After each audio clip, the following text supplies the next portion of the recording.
I found them behind the mahogany bar of the Crystal Ballroom, hidden from the 500 guests celebrating my firm's record-breaking $50 million acquisition.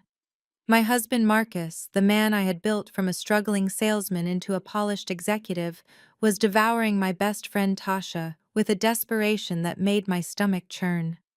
Tasha, who had stood as my maid of honor and held my hand through every corporate battle, had her fingers laced through his hair, her designer gown pressed against his tuxedo.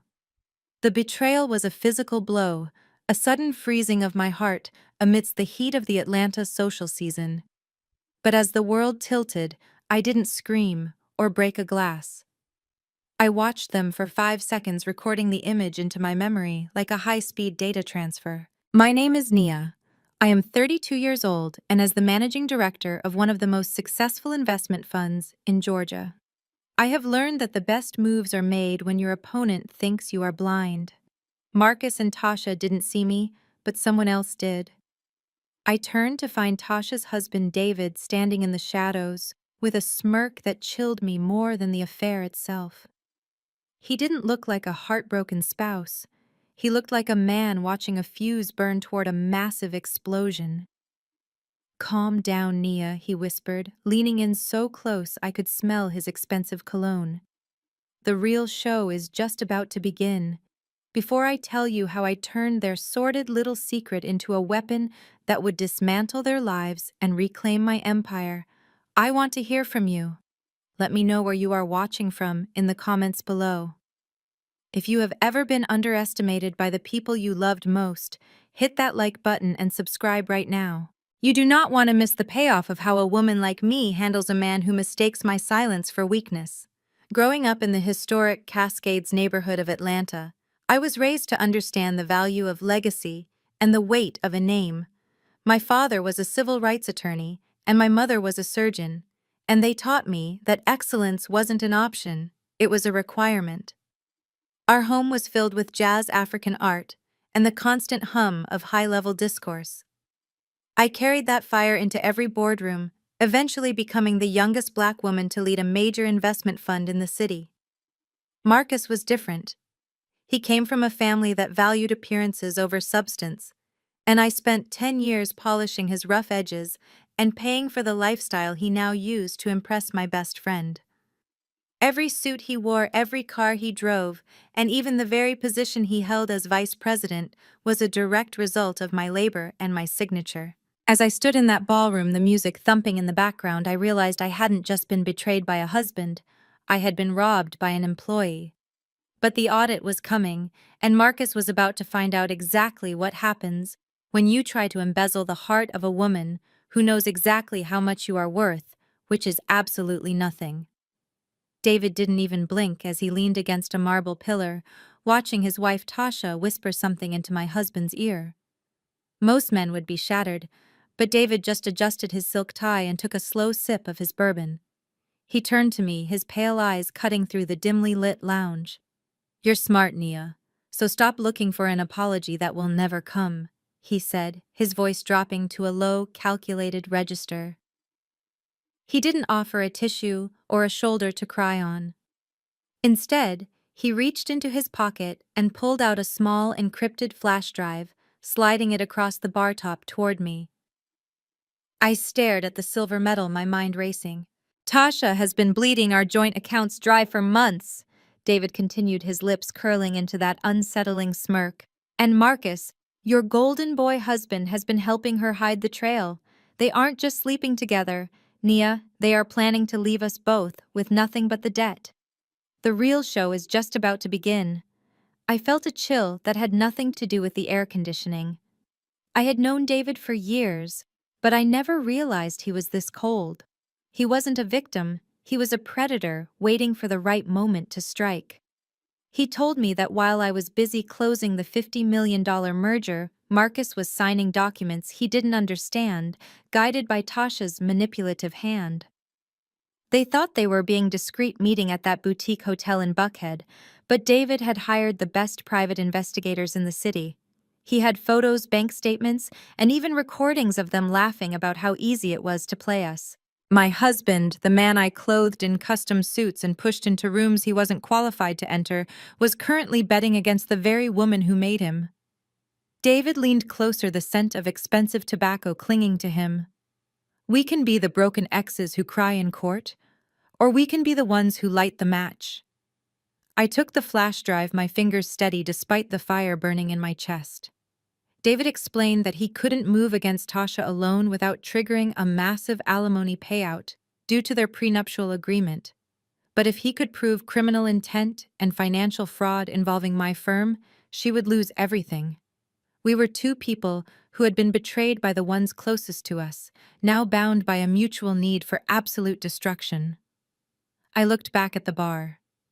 Marcus was laughing now, his hand resting possessively on Tasha's waist. They looked so confident, so untouchable. They had no idea that their house of cards was already being soaked in gasoline. I tucked the drive into my clutch and looked David in the eye. I don't just want them gone. I want them to remember the day they decided I was a target. David's smirk widened. That's the Nia I know. Go back out there, smile for the cameras, and let Marcus think he's won. By Monday morning, he won't even have a desk to sit at. As I walked away, the music seemed louder, the lights brighter. The betrayal was still there, a heavy weight in my lungs, but now it was fueled by a cold, calculating purpose. The hunt had officially started. I pushed through the heavy velvet curtains and stepped back into the glittering chaos of the ballroom, the flash drive from David feeling like a branding iron against my palm. The crystal chandeliers blurred above me as I scanned the crowd for the man I used to call my home. I found him near the stage holding court with a group of potential investors looking every bit the high-powered executive I had meticulously crafted. When Marcus saw me approaching, his face transformed instantly.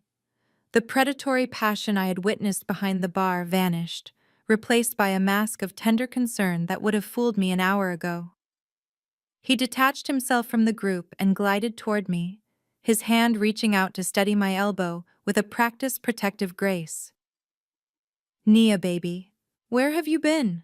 he asked, his voice dripping with that smooth Atlanta charm that once made my knees weak. "You look a little pale. Is the pressure of the merger getting to you?" I stared at his hand on my arm, the gold wedding band catching the light. This was the same hand that had been tangled in Tasha's hair moments ago. I didn't pull away. Instead, I forced a smile that felt like glass in my mouth. "I'm fine, Marcus, just taking a moment to appreciate the view," I replied, making sure my eyes met his with unflinching clarity. He squeezed my arm, leaning in to whisper so the nearby guests could see his devotion. "You've worked so hard for this night, you should be celebrating, not hiding in the shadows. Let me get you a fresh drink." As he turned to beckon a waiter, I felt a surge of cold fury. This was the man who had come to me 6 years ago, with nothing but a mountain of debt and a dream he couldn't afford. I remembered the nights I stayed up until 3 in the morning, balancing our books while he studied for the MBA I was bankrolling. I had paid every cent of his tuition, at Emory bought the suits he used for his interviews, and spent months coaching him on how to speak the language of the boardroom. I didn't just support his career, I engineered it. I used my reputation at the fund to open doors that were slammed in his face, and I fought my own mentors to get him a seat at the vice president's table. Watching him now acting like he was the one taking care of me was the ultimate insult. He handed me a glass of champagne, his eyes scanning the room for Tasha, who was now standing a few feet away, adjusting her lipstick and watching us with a smug grin. "You know I couldn't have done any of this without your support, Nia," he said loudly enough for a passing board member to hear. I laughed, but it wasn't the sound of joy. "You're right, Marcus. You literally couldn't have. From the degree on your wall to the shoes on your feet, I've been a very generous investor." He stiffened, the mask flickering for just a second. "Don't be like that," he muttered under his breath, his smile tightening. "We're a team." I took a sip of the champagne, the bubbles sharp against my tongue. "A team implies we're all playing on the same side, Marcus. I think it's time we reevaluate the roster." I walked past him toward the center of the room, leaving him standing there with his fake concern and my expensive champagne. The hunt was no longer just about survival. It was about reclaiming the equity in a man I had overvalued for far too long. Tasha didn't wait for me to find my seat before she made her move. She glided over draped in a shimmering emerald silk that cost more than most people's annual rent, and planted herself right next to the CEO of the firm we had just acquired. Her smile was like a razor blade wrapped in sugar. "Oh, Nia, there you are," she chirped, her voice projecting perfectly across the circle of high-profile investors. "We were just talking about the acquisition. It is so brave how you handle all that back-end paperwork, while the rest of us focus on the vision and the relationships." I felt the collective gaze of the room shift toward me, some with pity, others with the cold calculation of sharks sensing blood in the water.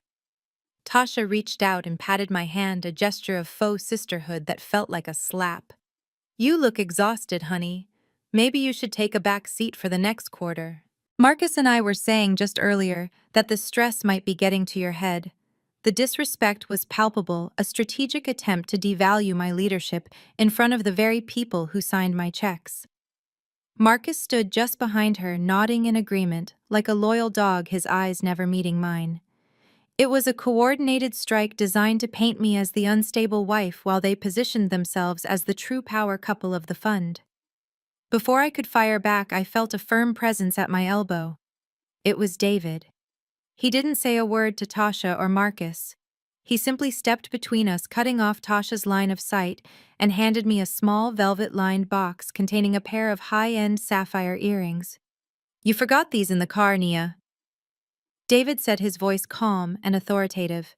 He leaned in ostensibly to help me put them on, but as his hands brushed my hair, I felt something small and hard being pressed into my palm. It wasn't an earring. It was a miniature state-of-the-art wireless receiver, the kind used by private security. "Wear the left one," he whispered so low it was almost a breath. "It's synced to the mic I planted in Marcus's office last night. You're going to want to hear what they talk about when they think the party is over." I felt a surge of adrenaline as I palmed the device. David pulled back, giving me a knowing nod before turning to Tasha with a bored expression. "Come on, Tasha, let's leave Nia to her guests. You've done enough talking for one night." As they walked away, I saw Marcus lean in to whisper something in Tasha's ear, and they both broke into a quiet, jagged laugh. I didn't wait. I slipped the tiny earbud into my ear, hidden by my thick curls, and activated the link. At first there was only static, then the sound of a door closing and the muffled thud of footsteps. Then Marcus's voice came through, clear and venomous. "She has no idea," he said. "By the time the board meets on Friday, Nia will be lucky if she still has a bank account, let alone a job." Tasha giggled, a sound that made my skin crawl. "Just make sure the signatures look real, Marcus. I want that house in her name, but the debt in ours." My heart hammered against my ribs, but my hands stayed perfectly still. They weren't just cheating. They were executing a financial execution, but they had forgotten one thing. I built this empire and I knew exactly where the trapdoors were hidden. The hunt was no longer just about catching them in the act. It was about making sure they never saw the sun from outside a prison cell again. I was still adjusting the hidden earbud when a shadow fell over me, smelling of heavy gardenia perfume and old money. My mother-in-law Yolanda stood there with her arms crossed, her eyes scanning my face with a coldness that always made me feel like an intruder in my own life. She didn't offer a greeting. Instead, she leaned in, her voice a sharp whisper that cut through the upbeat jazz playing in the ballroom. "You look ridiculous, Nia," she began, her lip curling in a sneer. "Standing here with your gadgets and your cold eyes acting like you run the world. Do you honestly think a $50 million deal makes you a success?" I felt my jaw tighten, but I reached into my clutch and subtly activated the voice recorder on my phone. "I've provided for this entire family, Yolanda," I said calmly, making sure my voice was clear for the microphone. "I paid off your gambling debts last year, and I'm the reason Marcus even has a title to brag about. I thought that might earn me some respect." Yolanda let out a dry, jagged laugh that drew the attention of a few nearby socialites. "Respect? You're just a machine, Nia, a walking, talking bank account. You're so busy playing CEO that you've forgotten how to be a woman, which is why Marcus has to look elsewhere for actual warmth." My heart skipped a beat, but I kept my face like stone. "You think I don't know?" she continued, emboldened by my silence. "Everyone knows. Marcus needs a partner who understands her place, not a boss who treats him like an investment. You're lucky we even tolerate you at the Sunday dinner table. You aren't family, Nia. You're just the engine that pays for the lifestyle we actually deserve." She reached out and flicked a stray hair off my shoulder with a look of pure disgust. "Take my advice and sign whatever papers Marcus gives you this week. Take your little ego and your spreadsheets and disappear. Maybe then my son can finally have a real life with a woman who doesn't smell like a boardroom." I watched her walk away, her head held high as if she had just performed a public service. I looked down at my phone and pressed stop. The recording was perfect. Every insulting word, every admission of their collective betrayal was now digitized and saved. Yolanda thought she was putting me in my place, but she had actually just handed me the final piece of evidence I needed to prove that this wasn't just an affair, it was a coordinated conspiracy. They didn't just want my money, they wanted to strip away my humanity. But as I watched Marcus and Tasha laughing on the other side of the room, I felt a strange sense of peace. The engine they relied on was about to stop running, and I was going to make sure they were all left stranded in the dark. The recording was more than just a file, it was the sound of their downfall. The celebration at the hotel was still in full swing when I slipped out the side entrance, but the air inside that ballroom had become too toxic to breathe. I drove back to our estate in Tuxedo Park with a singular driving focus. The recording of Yolanda's insults was safely backed up to the cloud, but I needed to secure the physical leverage I kept in the house. I entered the foyer, the silent luxury of the white marble floors feeling colder than usual. I headed straight for my private study, a room Marcus rarely entered because he claimed the smell of hard work gave him a headache. I moved the heavy African mahogany painting behind my desk to reveal the biometric wall safe. My heart hammered against my ribs as I pressed my thumb to the scanner. The light flickered green, and the heavy door clicked open. The safe was empty. My breath hitched in my throat as I stared at the velvet-lined void where $200,000 in emergency cash should have been. This wasn't money from our joint accounts. This was my personal liquidity accumulated from my bonuses and intended for a private real estate investment I had been planning in secret. It was supposed to be the foundation for my next independent venture. Now even the legal documents for the Tuxedo Park property were gone.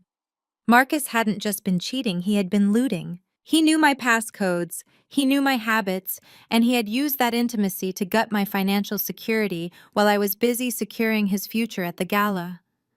I sank into my leather chair, the weight of the betrayal finally threatening to crush me.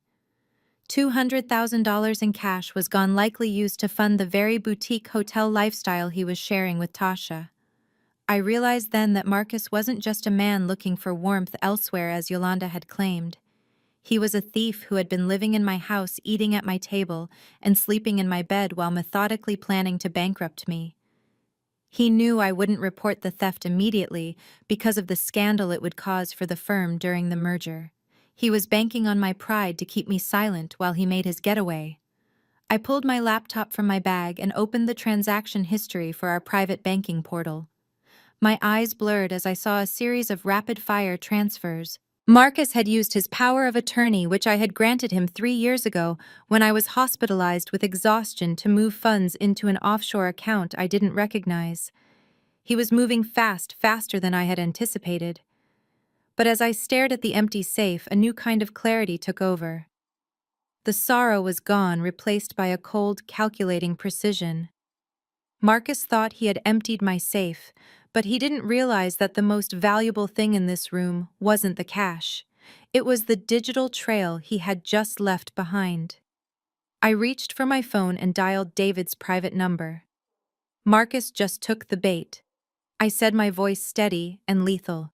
He thinks he's ahead, but he just walked right into the trap. It's time to call the bank. I was still staring at the empty velvet lining of my safe when my phone vibrated against the mahogany desk, the caller ID flashing Keisha's name.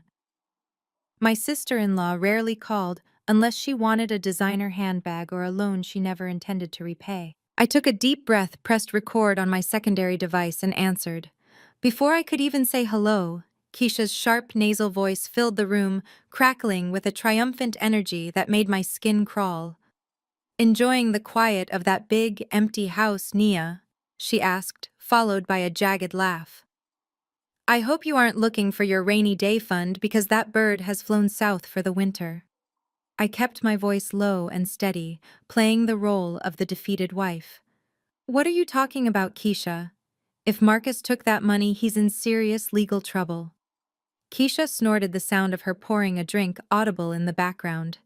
"Legal trouble, honey? Marcus didn't take anything that doesn't belong to the family. We've been talking and we all agree that you've had your hands on the wheel for far too long. You've become cold, controlling, and quite frankly a liability to Marcus's reputation. He's the face of that firm, and you're just the shadow. By the time the sun comes up tomorrow, the locks on that Tuxedo Park estate will be changed, and your name will be scrubbed from the deed. Marcus has the paperwork, Nia. He has the power of attorney you so graciously signed over when you were too weak to handle your own life." I leaned back, my eyes narrowing as I listened to her reveal the depth of their arrogance. "So this is the plan.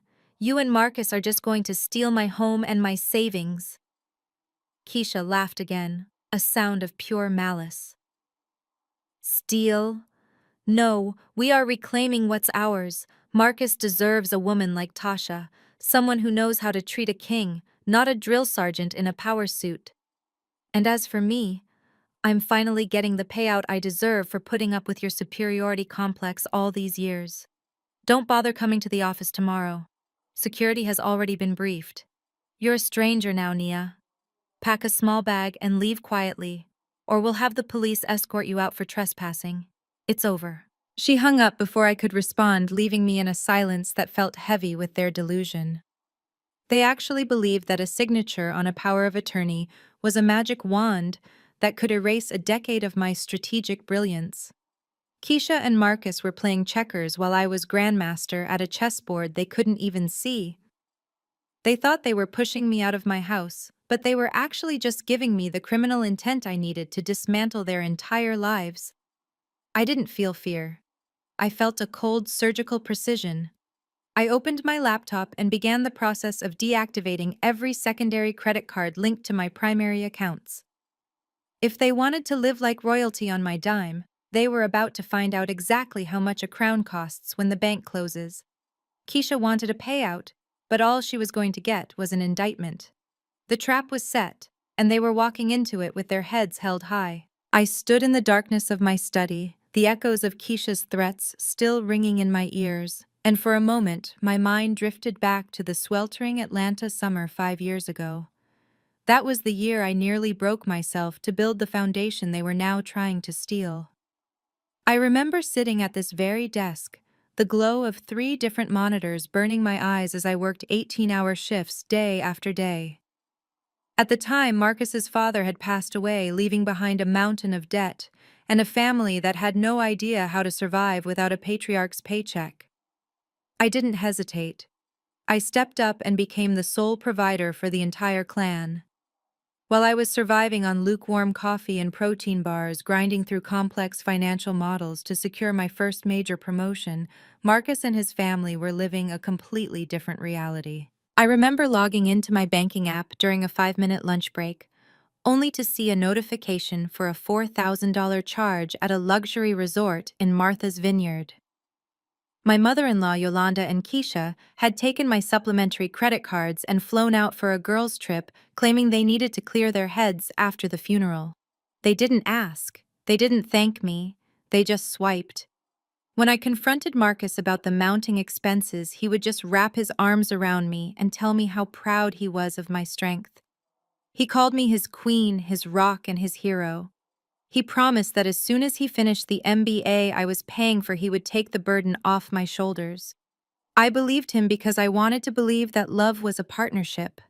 I sacrificed my health, my social life, and my peace of mind to ensure they never missed a beat. I paid for Keisha's wedding to Ethan, covering everything from the premium open bar to the designer bridesmaids' dresses that she complained were too simple.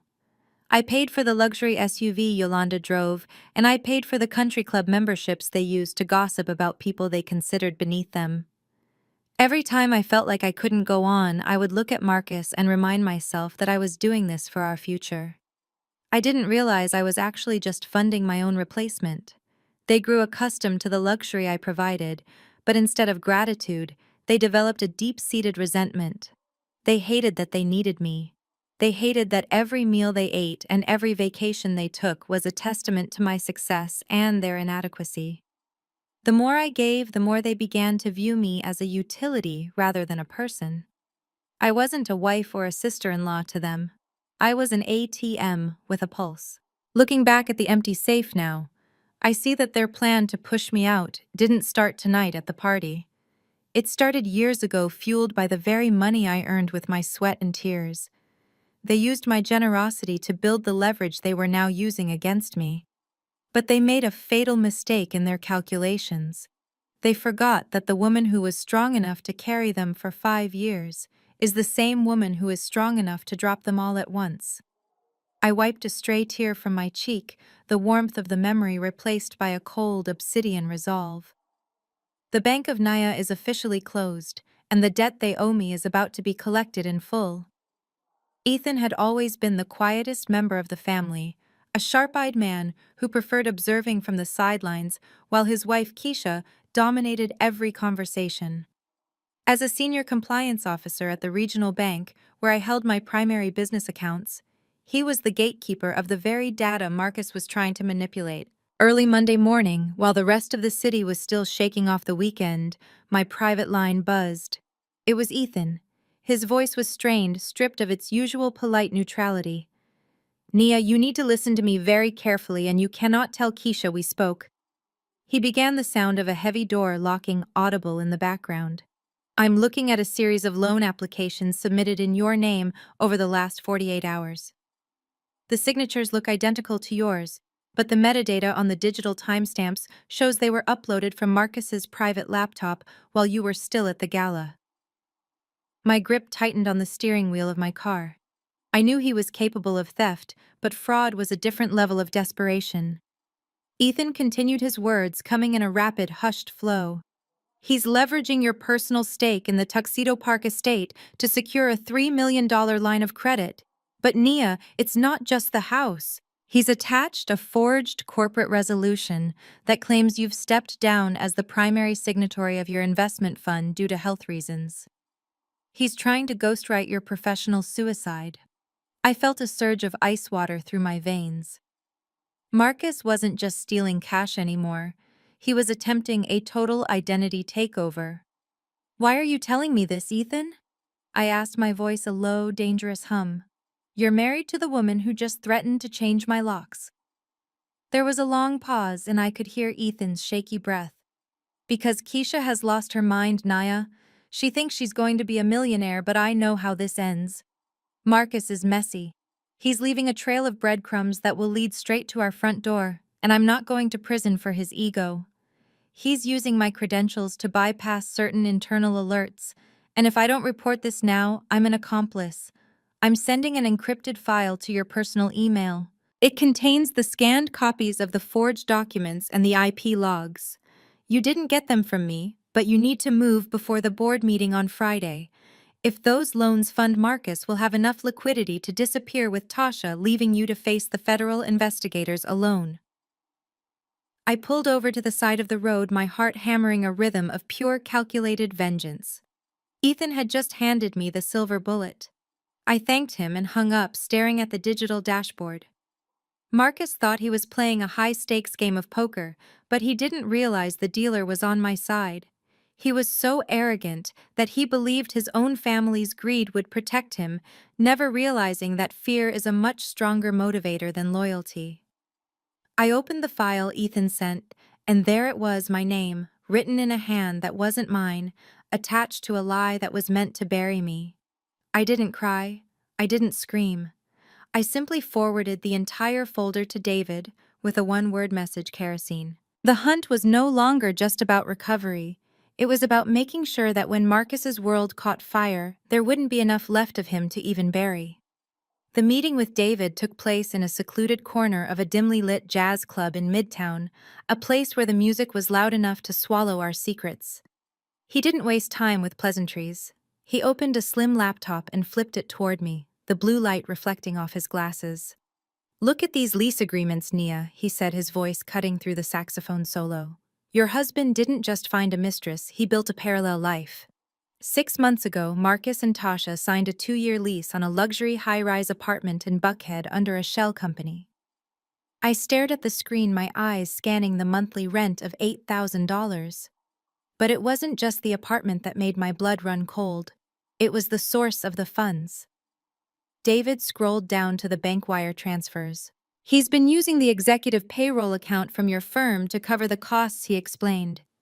"He's been listing the payments as consultant fees for a non-existent marketing firm." "Marcus didn't just steal from our personal savings, Nia. He's been embezzling from your company to fund their love nest." I felt a surge of nausea, followed by a blinding, white-hot clarity.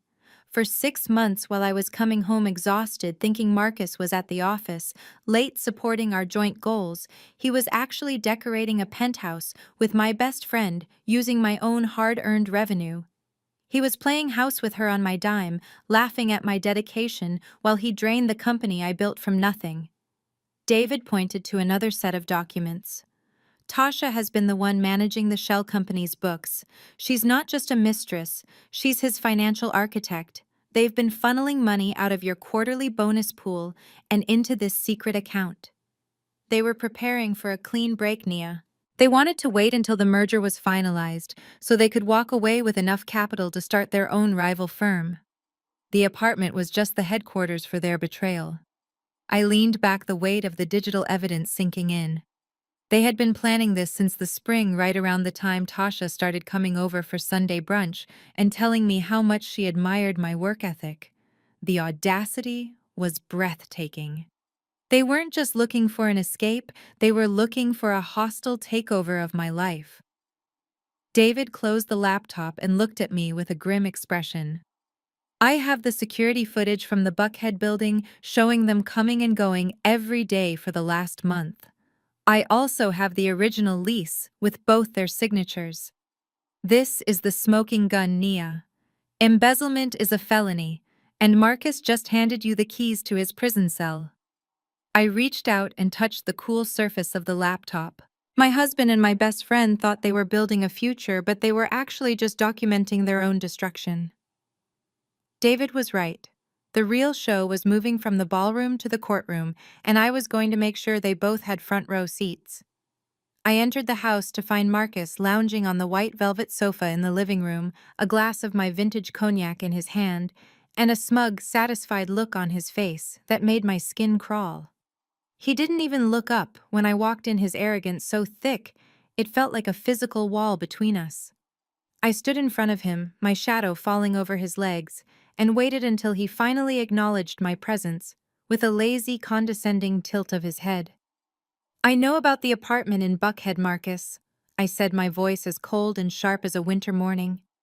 "And I know about the $200,000 you stole from my safe." I expected him to flinch, to lie, or at least to offer some pathetic excuse, but instead he let out a short, dry laugh and took a slow sip of the cognac.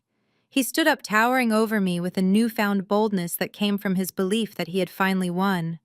"So you found the nest?" he said, his voice devoid of any remorse. "Honestly, Nia, I'm impressed it took you this long. You're usually so much faster on the draw. But it doesn't matter now.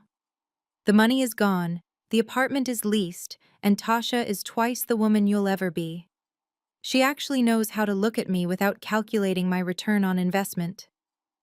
He took a step closer, invading my personal space, his eyes burning with a deep-seated resentment he had clearly been hiding for years. "You think you're so superior because you pay the bills. You think you own me because you bought the suits. I'm tired of being your trophy husband, Nia. I'm tired of being the man you manufactured." I stared at him, my heart hammering with a mix of fury and disbelief. You're not a trophy, Marcus, you're a thief.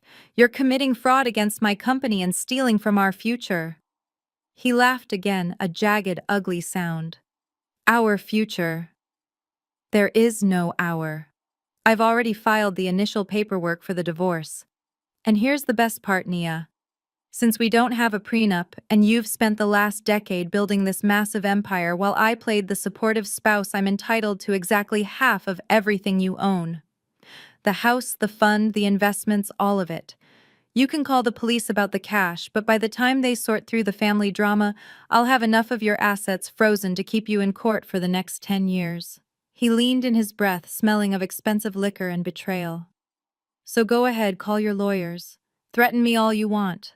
But unless you want to spend the rest of your 30s bankrupting yourself just to keep me away from your money, you'll sign the settlement I send over tomorrow. I'm taking my half, Nia, and I'm taking Tasha, and there isn't a damn thing your spreadsheets can do to stop me. He brushed past me, intentionally bumping my shoulder as he headed toward the stairs. I stood there trembling, not with fear, but with the sheer intensity of the trap I was about to spring. Marcus thought he was entitled to half of my empire, but he was about to find out that 50% of zero is still zero. He had just declared war, and he had no idea I had already captured his entire army. I sat in the silence of my car for 10 minutes after Marcus's ultimatum, watching the rain streak across the windshield like tears I refused to shed. He wanted a war over assets, thinking my emotional attachment to our history would blind me to his tactical errors. He was wrong. I pulled out my phone and dialed his number, making sure my voice sounded shaky, layered with just enough artificial defeat to stroke his ego. "Marcus," I whispered, letting a fake sob catch in my throat. "You win. I can't fight you and run this firm at the same time. I'll sign the papers, just please don't drag my name through the mud during the merger." There was a long silence on the other end, then a slow, triumphant chuckle. "I knew you were smart, Nia," he said, his voice brimming with a newfound, disgusting authority. "I'll have the settlement drafted by morning.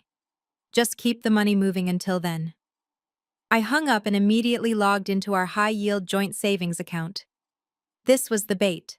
I initiated a transfer of $50,000 from my private dividends into the account we both shared. It was a drop in the bucket compared to what he had stolen, but to a greedy man like Marcus, it was a signal of surrender.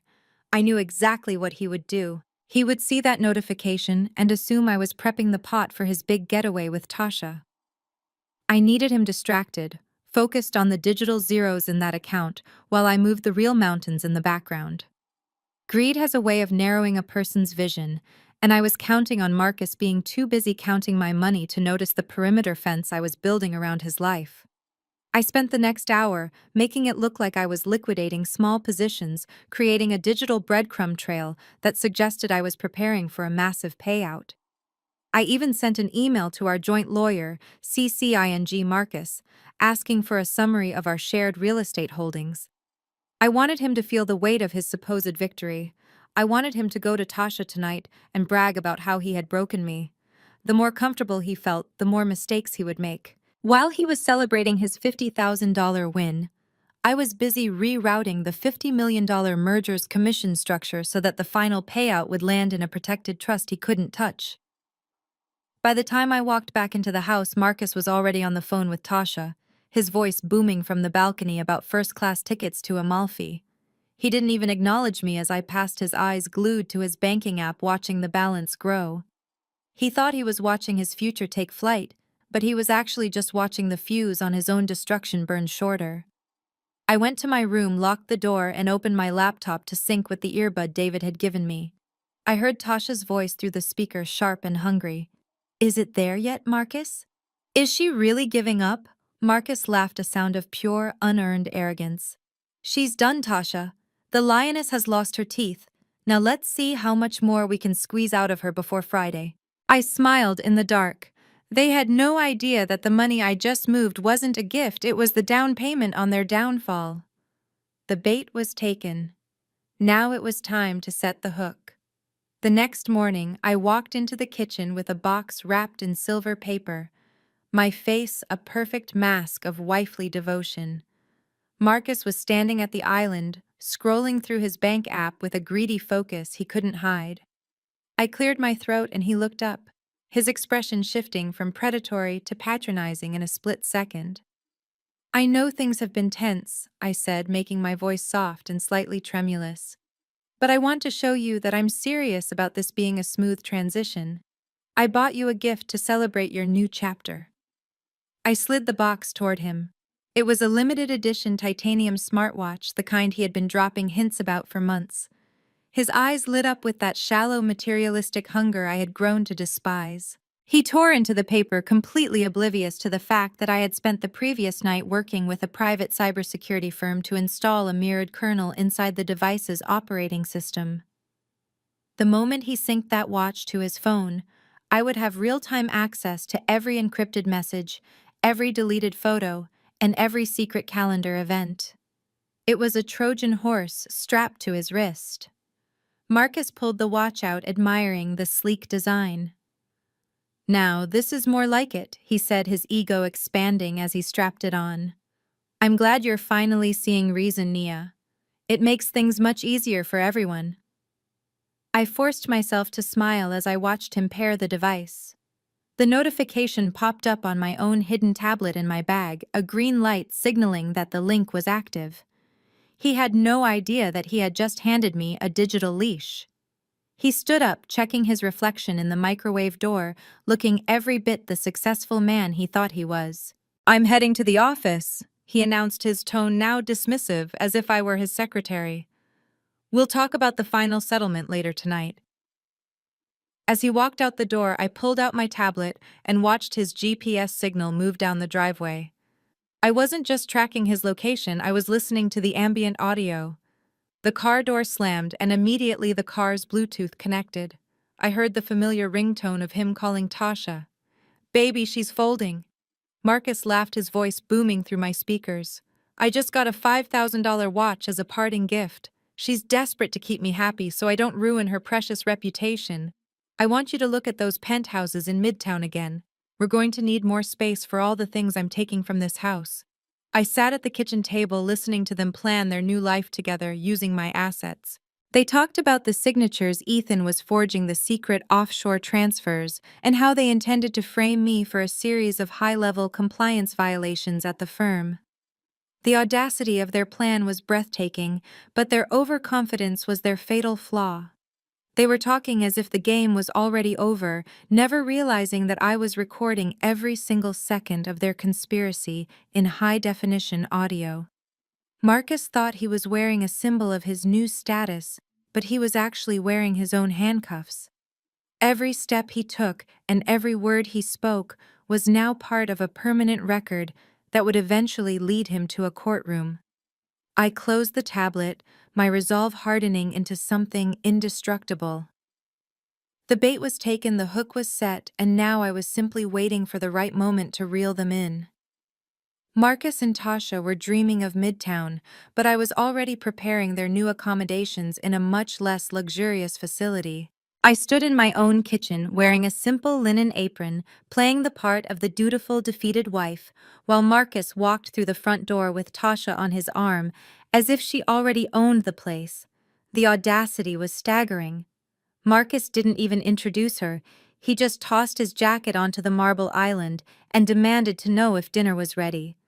I kept my head down, focusing on the roasted chicken, but my phone was strategically propped up against a spice rack, its camera recording every interaction in high definition.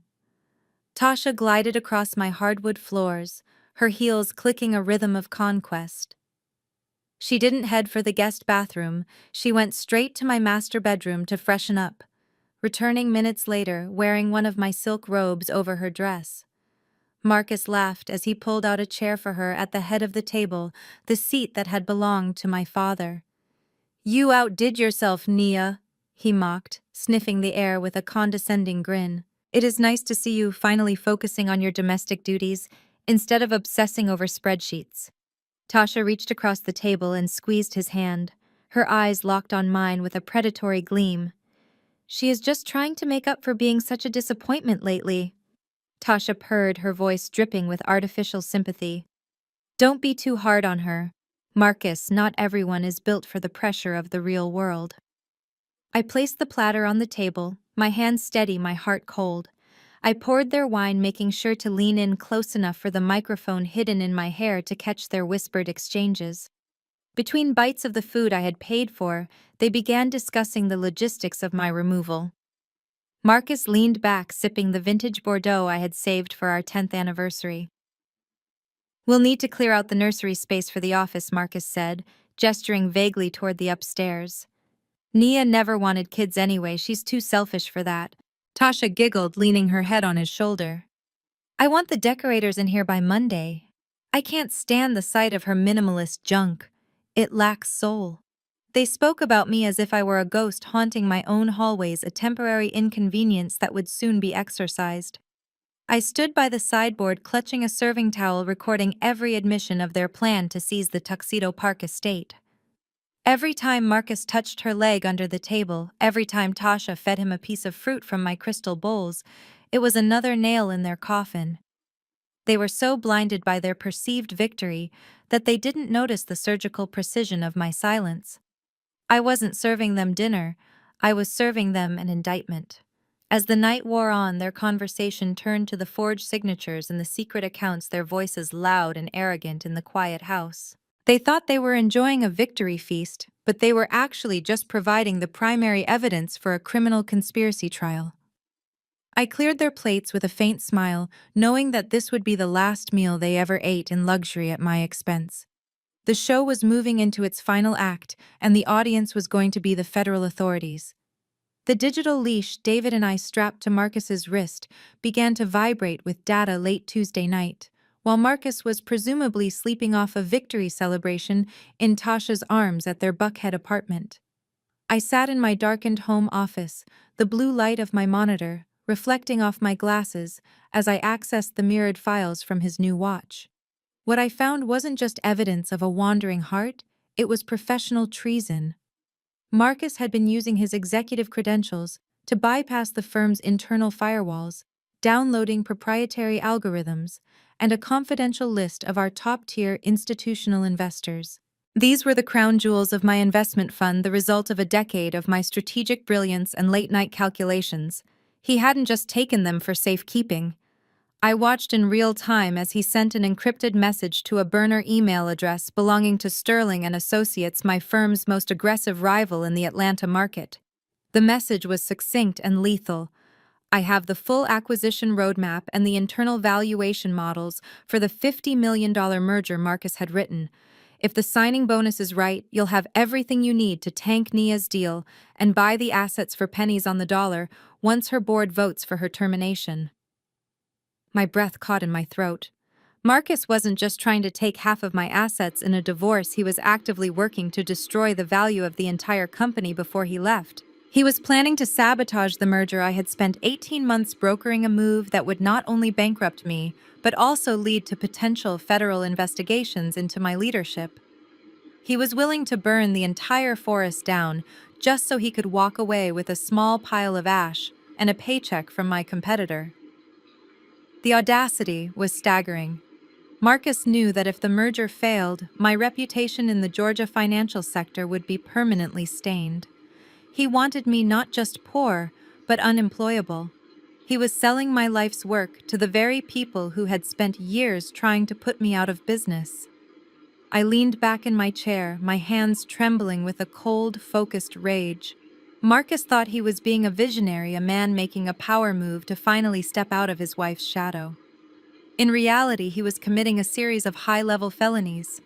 I immediately began a screen capture recording of the entire exchange, documenting every file transfer and every treacherous word. Marcus was so blinded by his desire to hurt me that he hadn't noticed the trapdoors I had built into the firm's architecture years ago.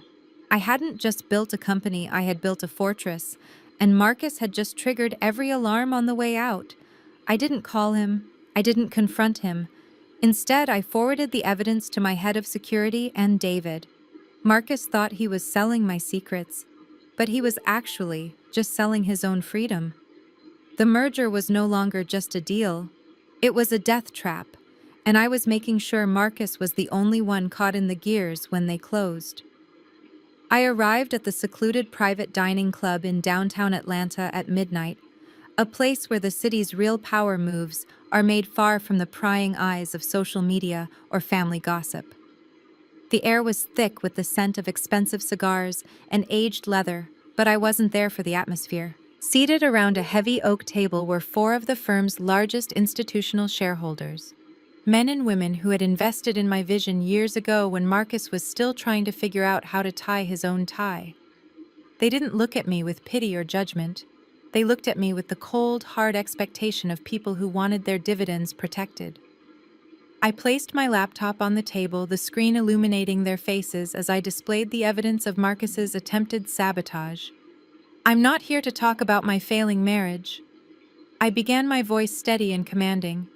I'm here because the vice president of this fund is currently attempting to sell our proprietary roadmap to Sterling and Associates.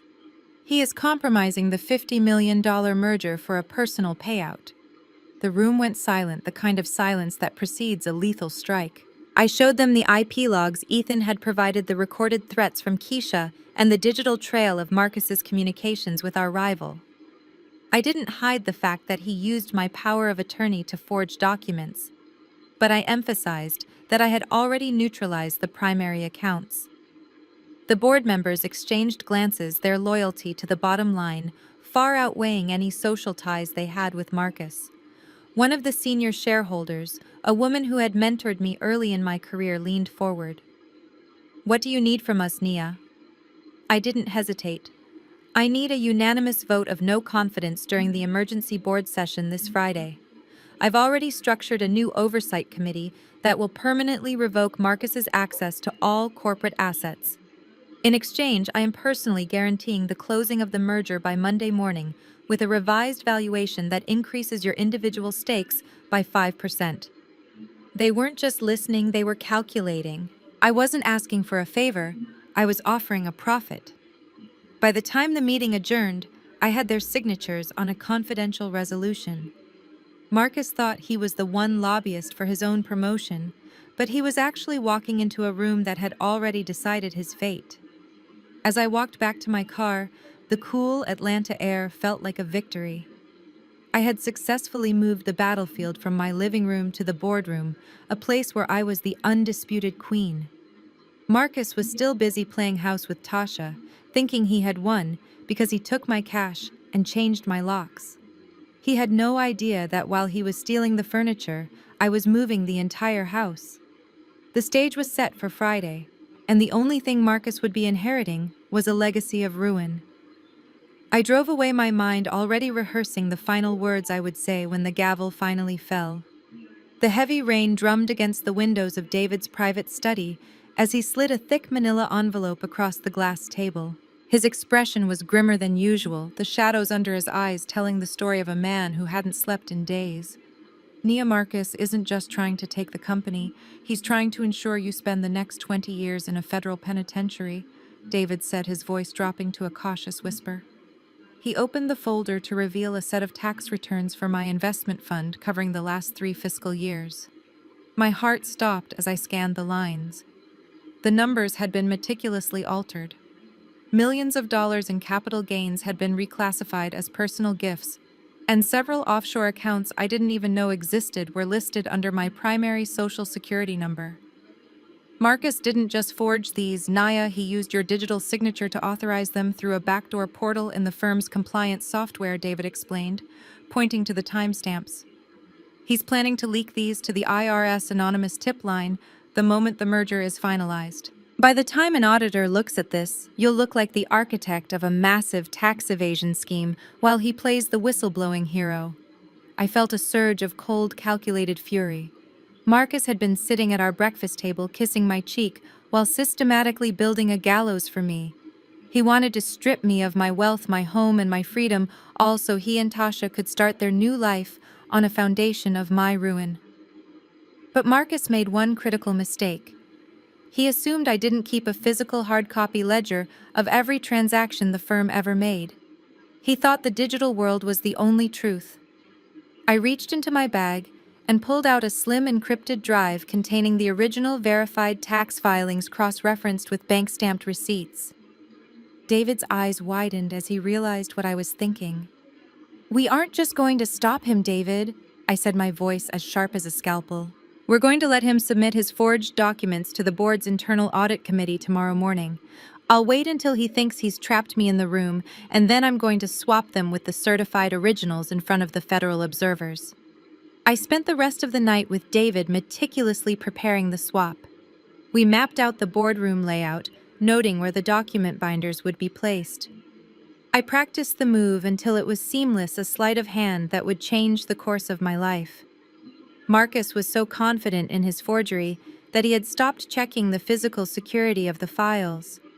He was already celebrating his victory, likely picking out a celebratory dinner with Tasha. He had no idea that the very documents he intended to use as my death warrant were about to become the primary evidence for his own indictment for wire fraud and identity theft. The trap was no longer just about the company, it was about survival. I left David's house at dawn, the weight of the folder in my hand feeling like a loaded weapon. Marcus wanted a show, and I was about to give him a performance that would end with his permanent removal from society. I was standing in the marble hallway of our estate, preparing to head to the board meeting, when the front door swung open with a violence that echoed through the house. Yolanda marched in, her face twisted in a mask of aristocratic rage, clutching a tablet in her trembling hand. She didn't say a word before she reached me, her hand swinging in a blurred arc that connected with my cheek in a sharp, stinging crack. The force of the blow snapped my head to the side, but I didn't fall. I slowly turned my face back to hers, my eyes cold and dry, while the recording device in my pocket captured the heavy thud of her breathing. "You disgraceful, low-class girl," she spat, her voice trembling with venom. "How dare you plant trackers on my son? How dare you treat Marcus like a criminal in his own home?" I saw the notification on his tablet, Nia. I saw the mirrored link. "You are a sick, paranoid woman who doesn't deserve the name he gave you." I touched my stinging cheek, feeling the heat rise, but my pulse remained slow and steady. I didn't scream, and I didn't cry. I simply looked at the woman I had supported for nearly a decade, the woman whose luxury lifestyle was entirely funded by my labor. "You shouldn't have done that, Yolanda," I said, my voice a whisper that carried more weight than her shouting. "You think you're defending your son's honor, but you're actually just witnessing his funeral. You saw the tracker, but did you bother to look at what it was tracking? Did you see the wire transfers to Sterling and Associates? Did you see the forged loan applications he submitted using my name?"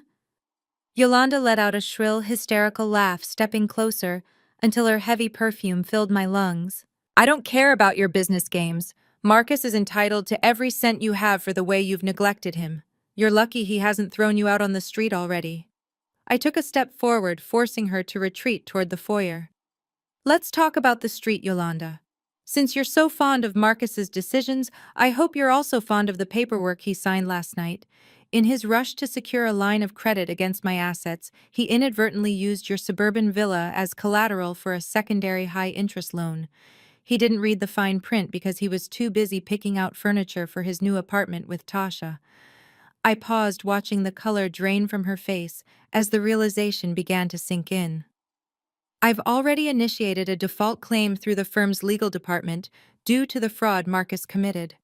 By 5 p.m. today, that villa will be legally seized by my holding company." "You aren't just losing your son's respect today, Yolanda. You're losing your roof." She opened her mouth to speak, but no sound came out. The arrogance that had defined her for years vanished, replaced by a raw, naked fear.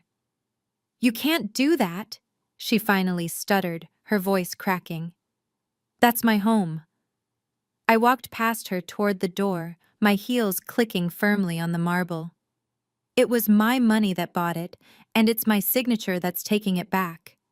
You told me I wasn't family, remember? You told me I was just the engine.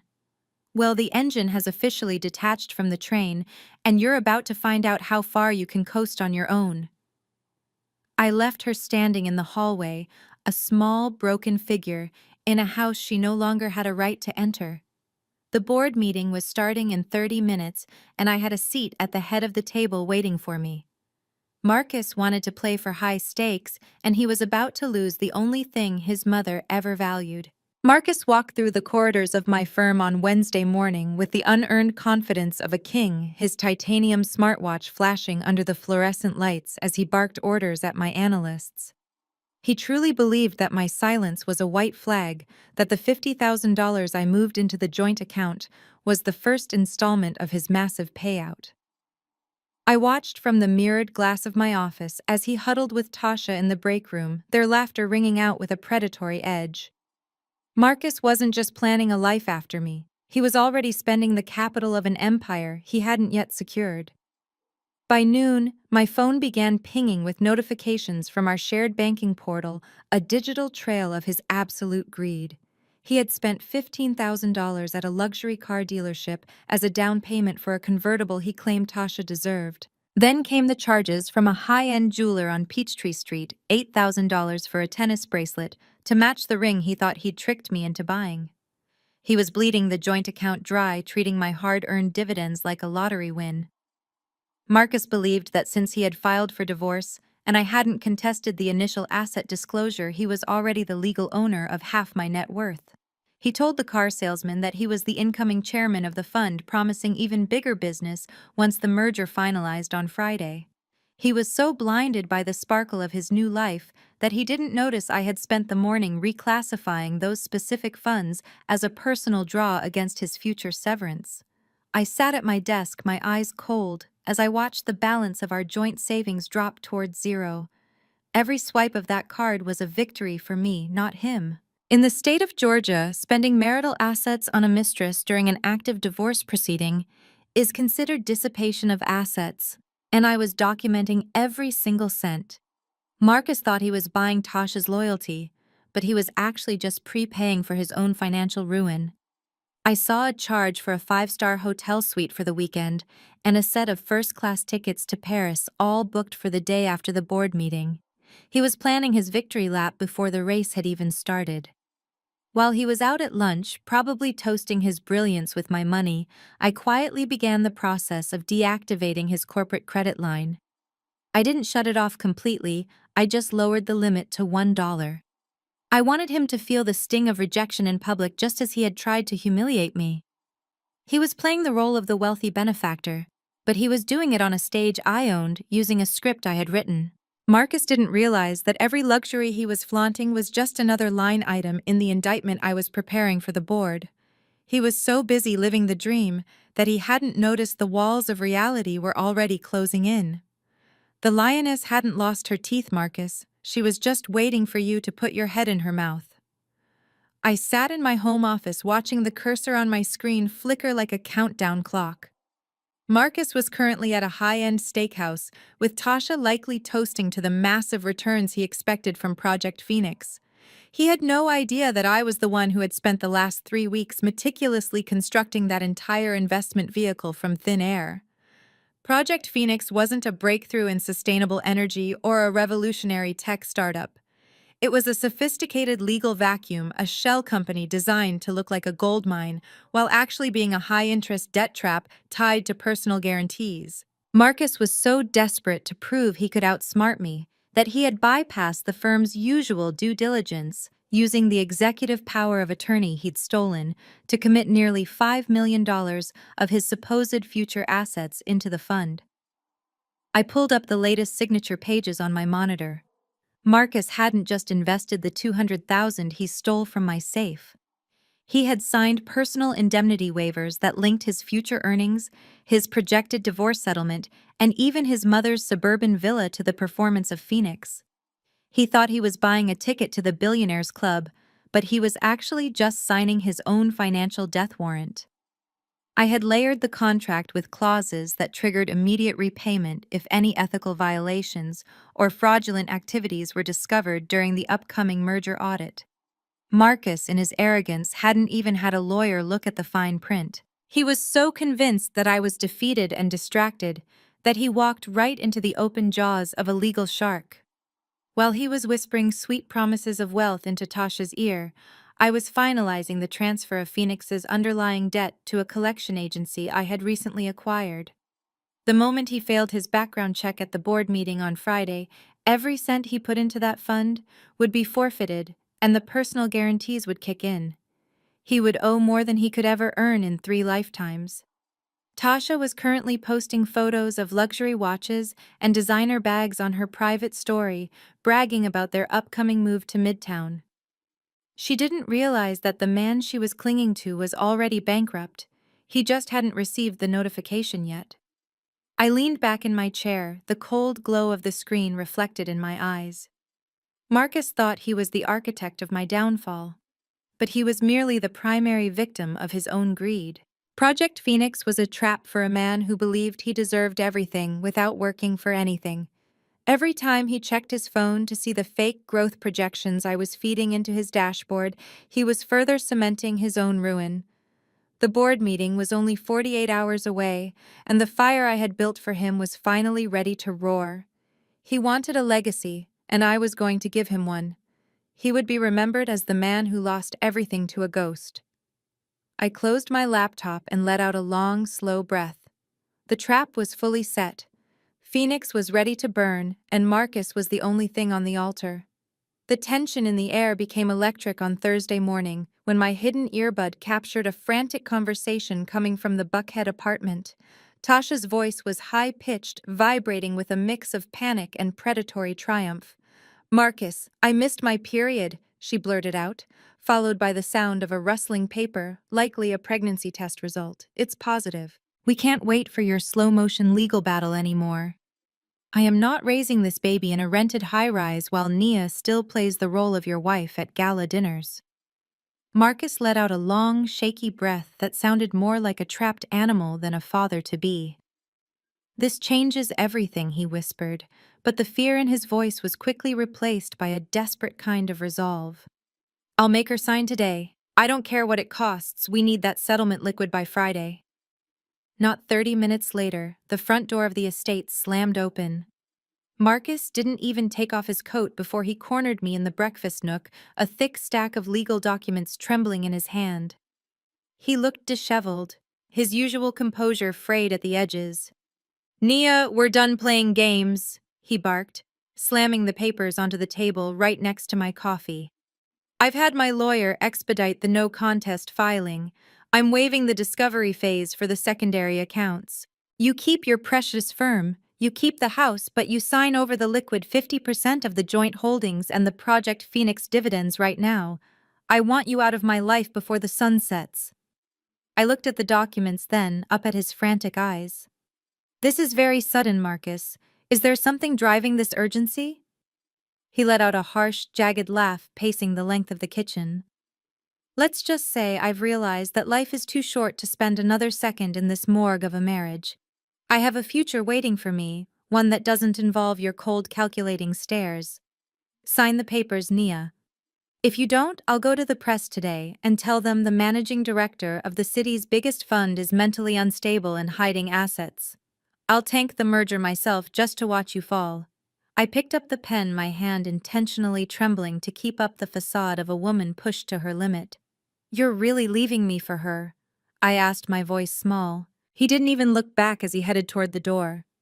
"Tasha is giving me the one thing you never could, Nia, a real family. Now sign it and be done with it." I watched him leave his arrogance, blinding him to the fact that he had just handed me a signed confession of his intent to liquidate assets before a fraud investigation. I didn't sign the papers he brought. Instead, I called David. He's panicked, David. He just confirmed the pregnancy and threatened to sabotage the merger. It's time to move the board meeting up by 4 hours. Marcus thinks he's rushing toward a wedding, but he's actually just sprinting toward the edge of a cliff. The hunt was ending and the prey was doing all the work for me. The rain was lashing against the windows of my parked SUV when Ethan slipped into the passenger seat, his face pale and his hands trembling as he adjusted his glasses. He didn't say a word, simply sliding a heavy padded envelope onto the center console before staring straight ahead at the blurred lights of the Atlanta skyline. "Nia, I am officially a dead man if Keisha finds out I am here," he whispered, his voice barely audible over the rhythmic thrum of the windshield wipers. "But what Marcus is doing goes beyond greed. It is professional execution. He opened the envelope to reveal a set of high-resolution photographs and a sleek silver electronic keycard embossed with the crest of a private Swiss vault. Ethan explained that while he was auditing the secondary compliance logs at the bank, he discovered Marcus had opened a private safe deposit box under an offshore entity named Phoenix Holdings. "This isn't just for jewelry or cash," Ethan said, his voice tightening with fear. "I tracked the access logs. Marcus has been visiting this vault every Tuesday for the last 3 months, right after his secret meetings with Tasha. He is storing the original physical copies of the intellectual property theft documents and the encrypted hard drives he stole from your server.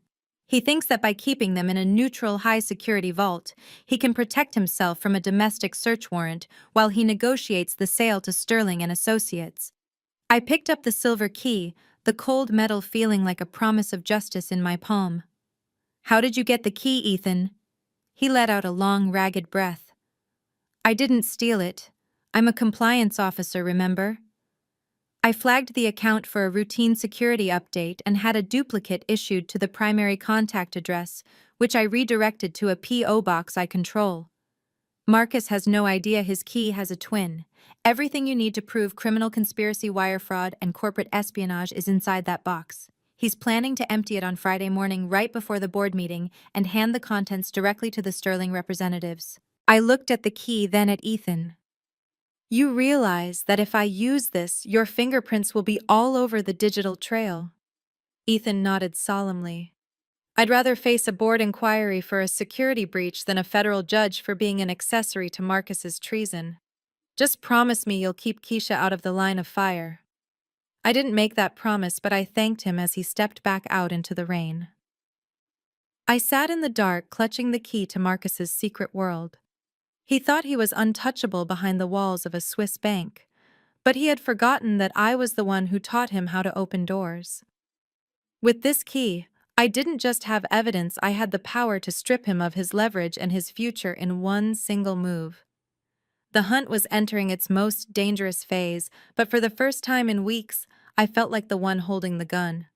Friday was coming, and Marcus's secret vault was about to become his own cage. I was sitting in my car after meeting Ethan.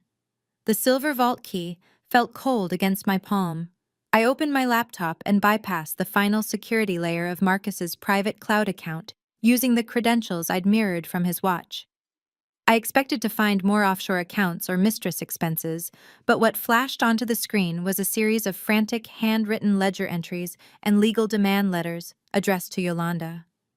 My breath caught as I realized the magnitude of the hole they had dug.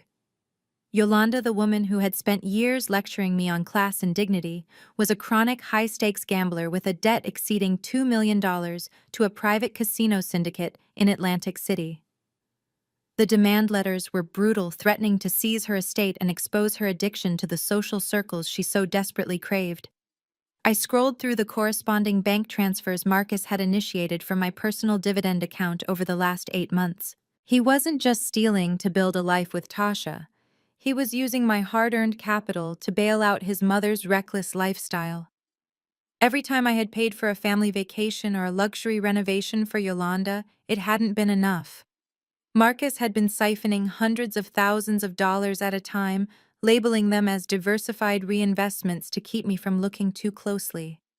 The most recent entry was a desperate email from Yolanda to Marcus, sent just days before the gala. "Marcus, they are coming for the house again," she had written. "If Nia finds out about the second mortgage, we are all finished. You have to get that settlement signed. I don't care how you do it."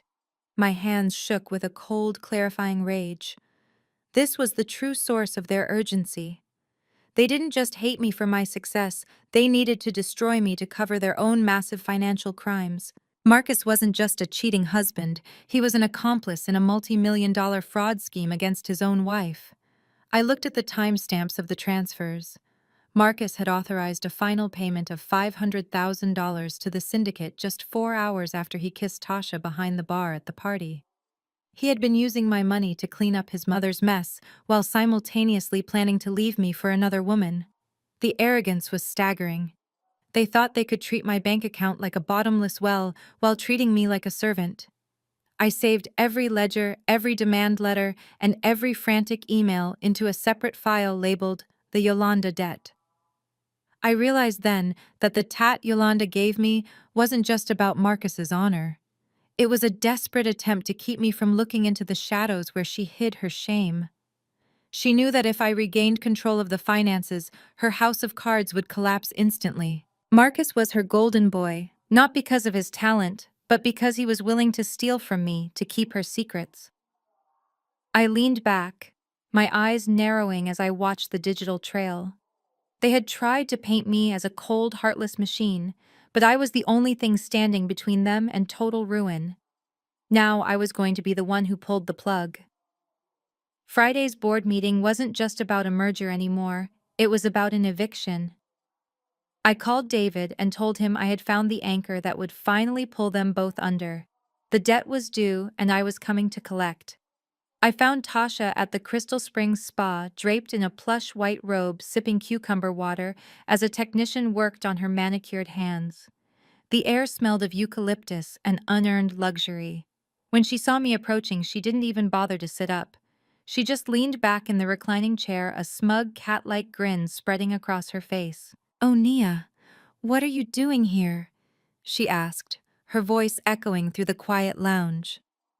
"This place is for people who know how to relax, not for workaholics with permanent scowls." I stood over her, my shadow eclipsing her sunlight, feeling the weight of the recording device in my pocket and the vault key in my bag. Tasha laughed, a dry, sharp sound. "You can stare all you want, honey, but the result is the same.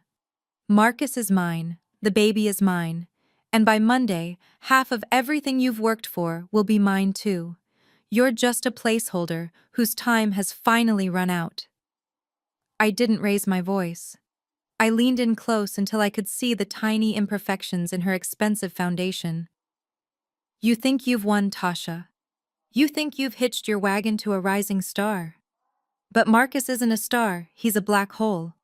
Did he tell you about the $5 million debt he just personally guaranteed in Project Phoenix? Did he mention that the money he's been spending on your jewelry actually belongs to a gambling syndicate in Atlantic City that doesn't take kindly to late payments?" Tasha's smile faltered for a fraction of a second before she regained her composure. "You're lying. You're just desperate because you're alone. Marcus loves me. He's taking me to Paris." I smiled, and for the first time in weeks, it was a genuine expression of predatory satisfaction. "Paris is lovely in the spring, but I think you'll find the federal holding facilities in Georgia much less charming. You've been signing documents for that shell company, Tasha. You've been laundering embezzled payroll funds to pay for that apartment in Buckhead.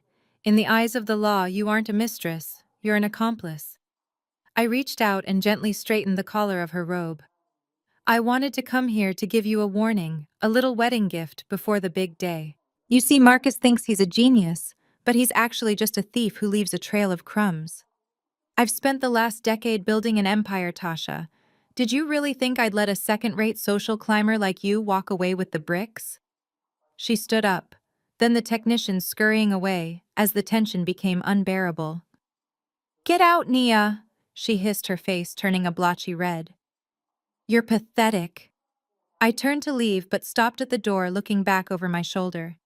"Enjoy the spa treatment, Tasha. It's the last bit of comfort you're going to have for a very long time.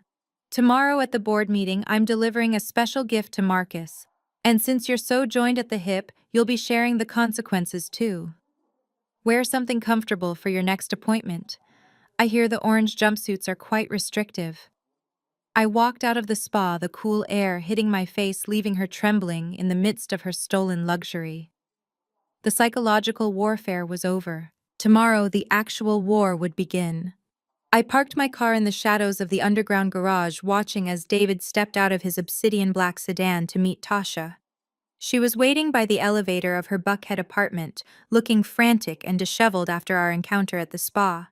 David didn't approach her with anger. He moved with the cold surgical precision of a man who had already won. I watched through the long-range lens of my camera as he handed her a thick legal folder, his face a mask of iron resolve. Through the remote audio link in my ear, I heard his voice devoid of the warmth he usually reserved for me. Tasha? This isn't a negotiation, David said, his words cutting through the humid evening air. I've spent the last 48 hours reviewing the evidence Nia gathered along with the files I pulled from your personal cloud. You've been using our daughter's college fund to supplement the payments on this penthouse. You've brought a federal target into the same building where my child sleeps. Tasha tried to speak, her voice trembling, but David held up a hand to silence her. I'm not finished. I have already filed an emergency petition for sole physical and legal custody. If you are arrested alongside Marcus tomorrow, and you will never see her again. Tasha staggered back against the concrete pillar, the reality of her situation finally shattering her delusions. David, please, it was Marcus. He promised me everything would be fine, she pleaded. David leaned in, his eyes burning with a quiet fury. Marcus is a ghost, Tasha. He's already gone. He just hasn't stopped walking yet. Here is your ultimatum. You sign these papers relinquishing any claim to Marcus's shell companies and provide a full written statement to Nia's legal team regarding the embezzlement. You pack a bag and you leave this city tonight.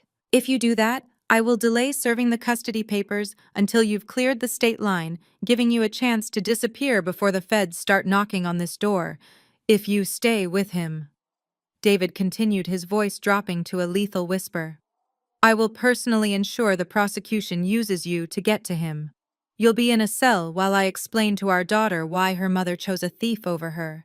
You have 10 minutes to decide if Marcus's fake empire is worth losing your child. I watched as Tasha looked down at the documents, her hands shaking so violently she nearly dropped them. The greed that had fueled her for months was suddenly replaced by the raw primal fear of a cornered animal. She looked at the building, then at David, and finally at the black folders in her hand. I turned off the audio feed as she began to sign. David had delivered the final blow to Marcus's support system. By tomorrow morning, Marcus would walk into that boardroom thinking he had a loyal partner at his back, unaware that Tasha had already traded him for her own survival. The alliance was dead. The mistress was fleeing.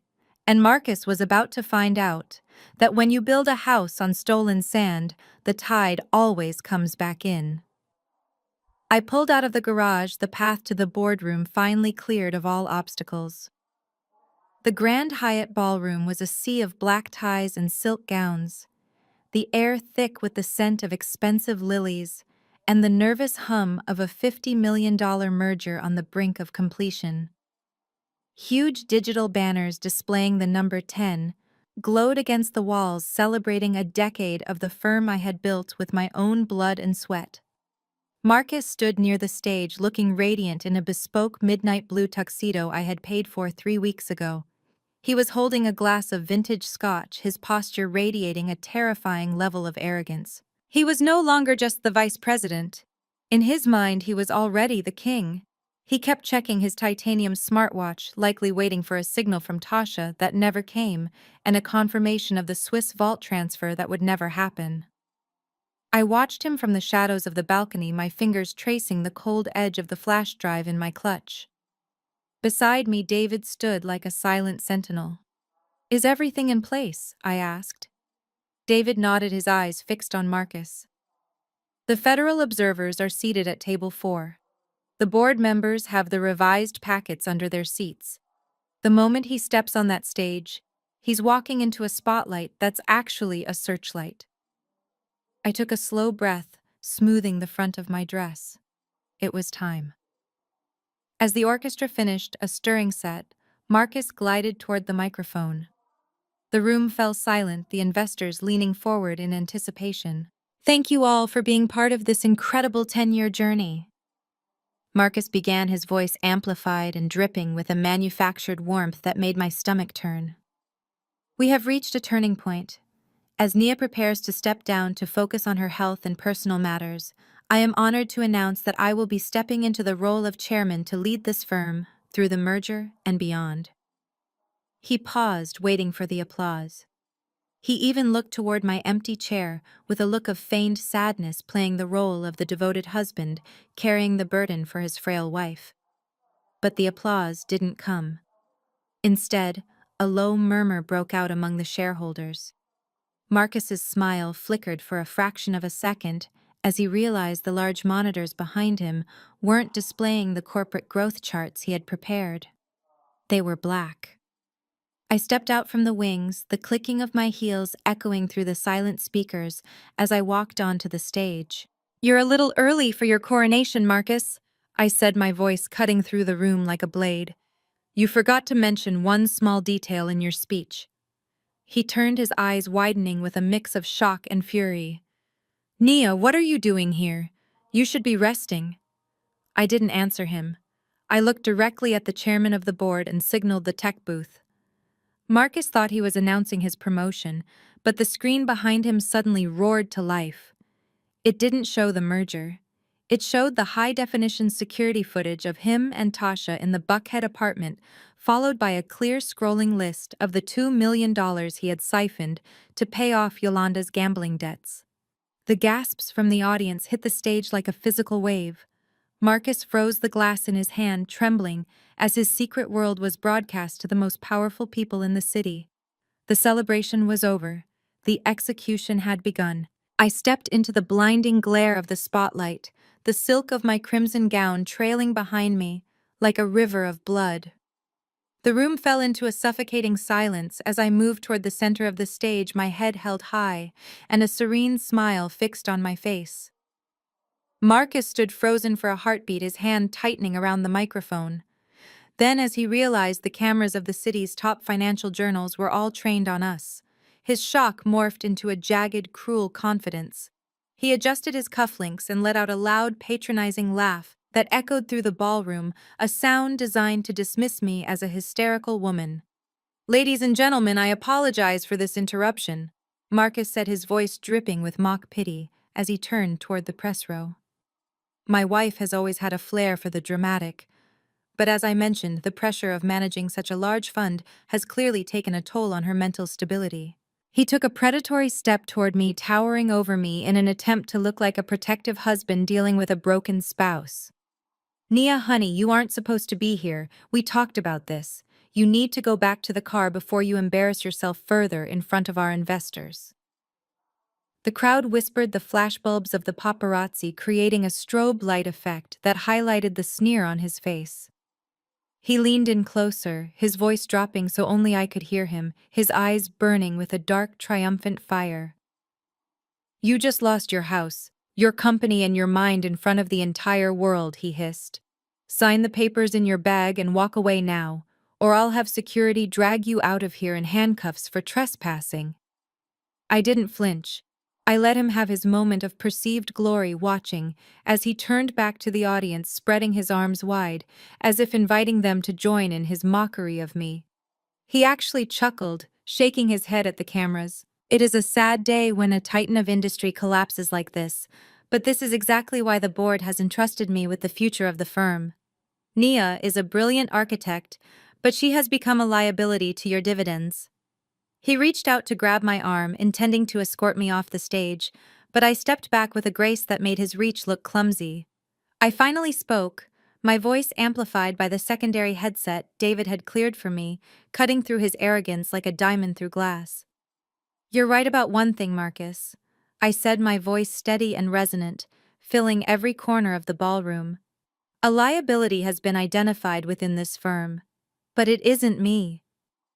I looked past him toward the back of the room where the federal agents were already rising from their seats. Marcus laughed again, but it was higher, thinner this time.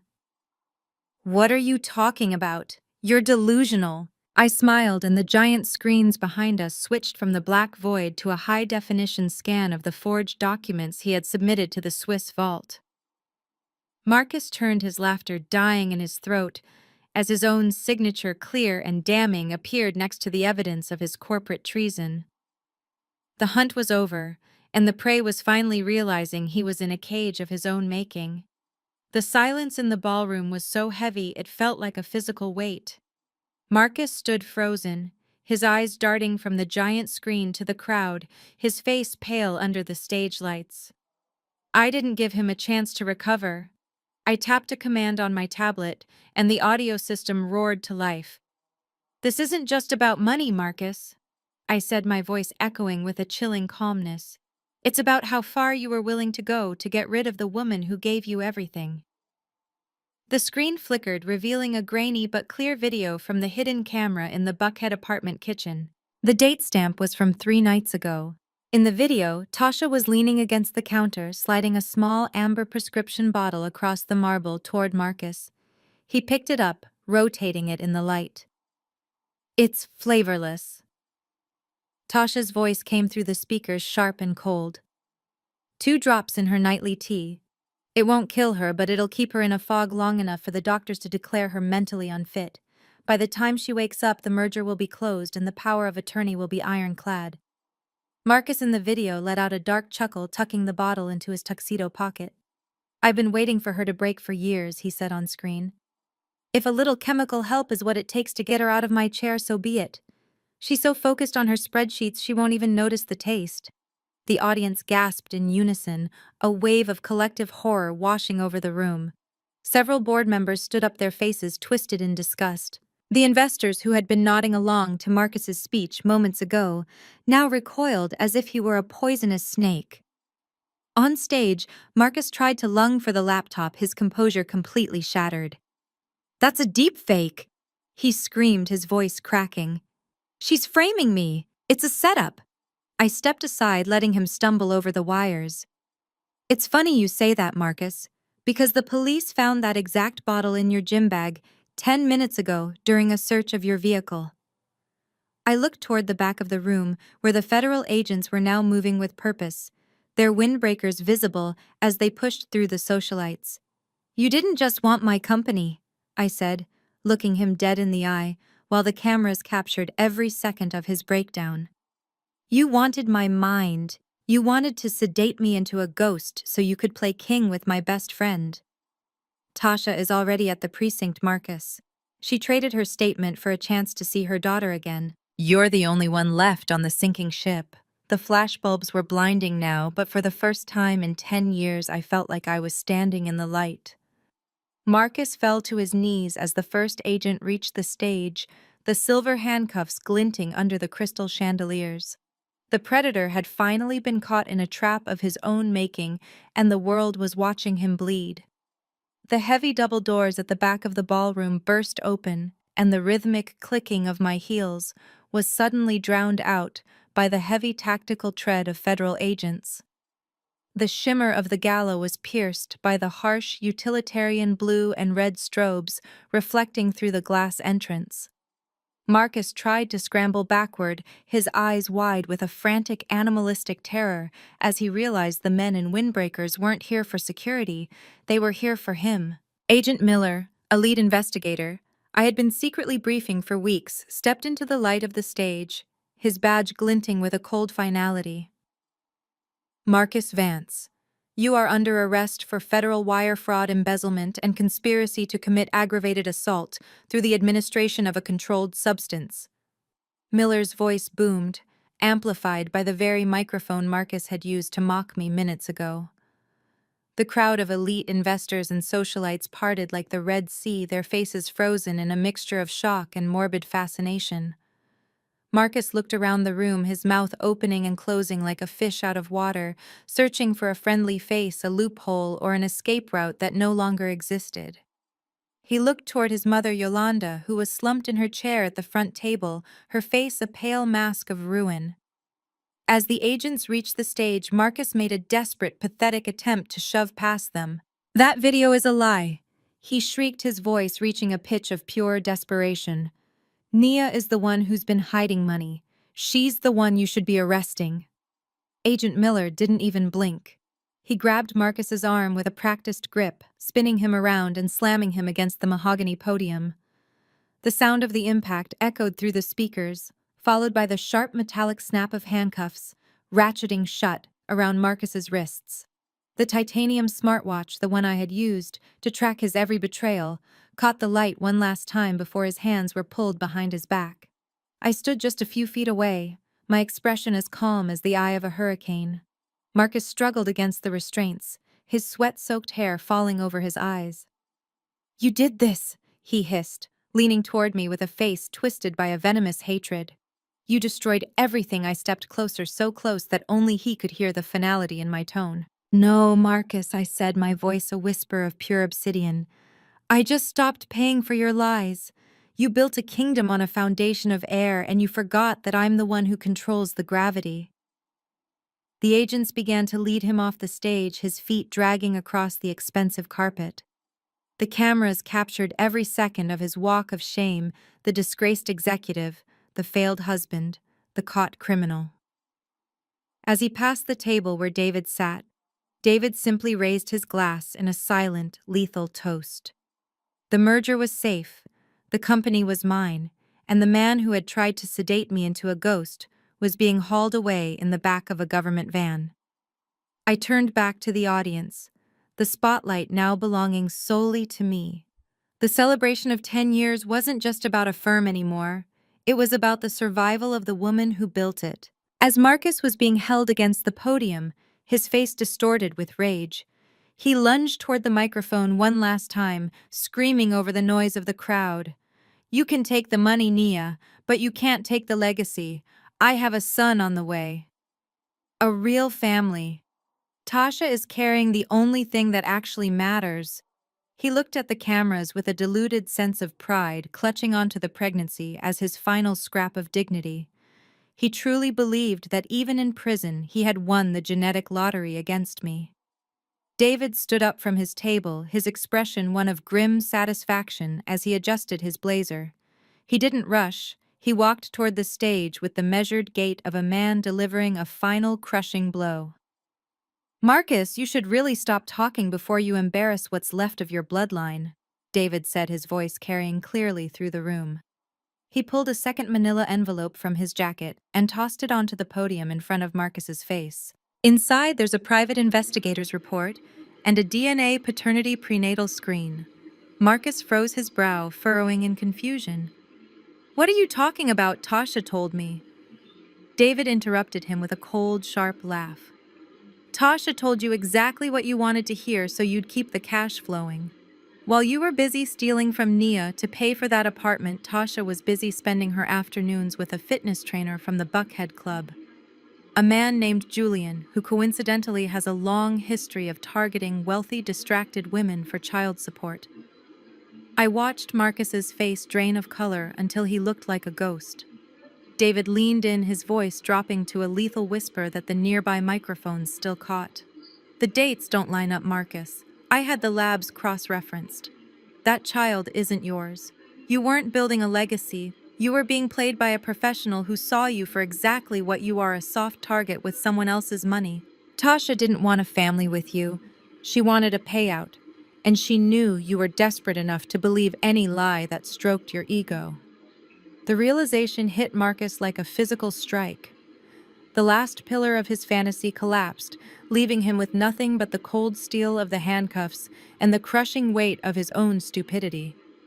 He looked toward the exit, perhaps hoping Tasha would appear to deny it, but she was already miles away, fleeing the wreckage of the life they had tried to steal. He let out a low, pathetic moan, the sound of a man who realized he had sacrificed his soul for a lie. I stepped forward, standing beside David, as the agents began to drag Marcus away for the final time. "You see, Marcus," I said, watching him struggle to keep his footing. "You were so busy looking for a woman who would treat you like a king that you forgot you were just a pawn. You aren't a father, you aren't a chairman, and as of 5 minutes ago, you aren't even a citizen of this firm. You're just a footnote in my success story."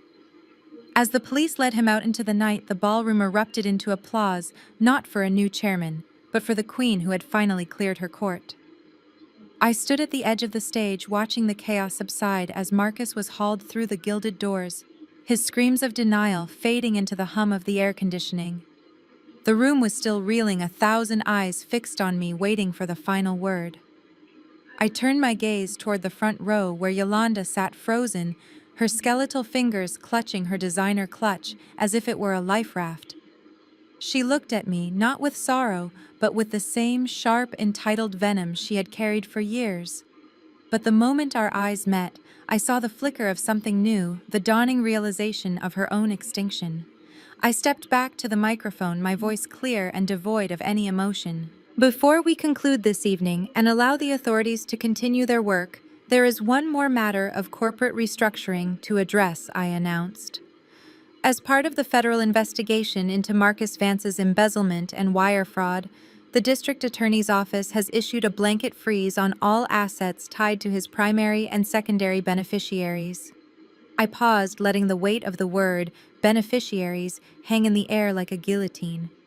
Yolanda's face went ash gray.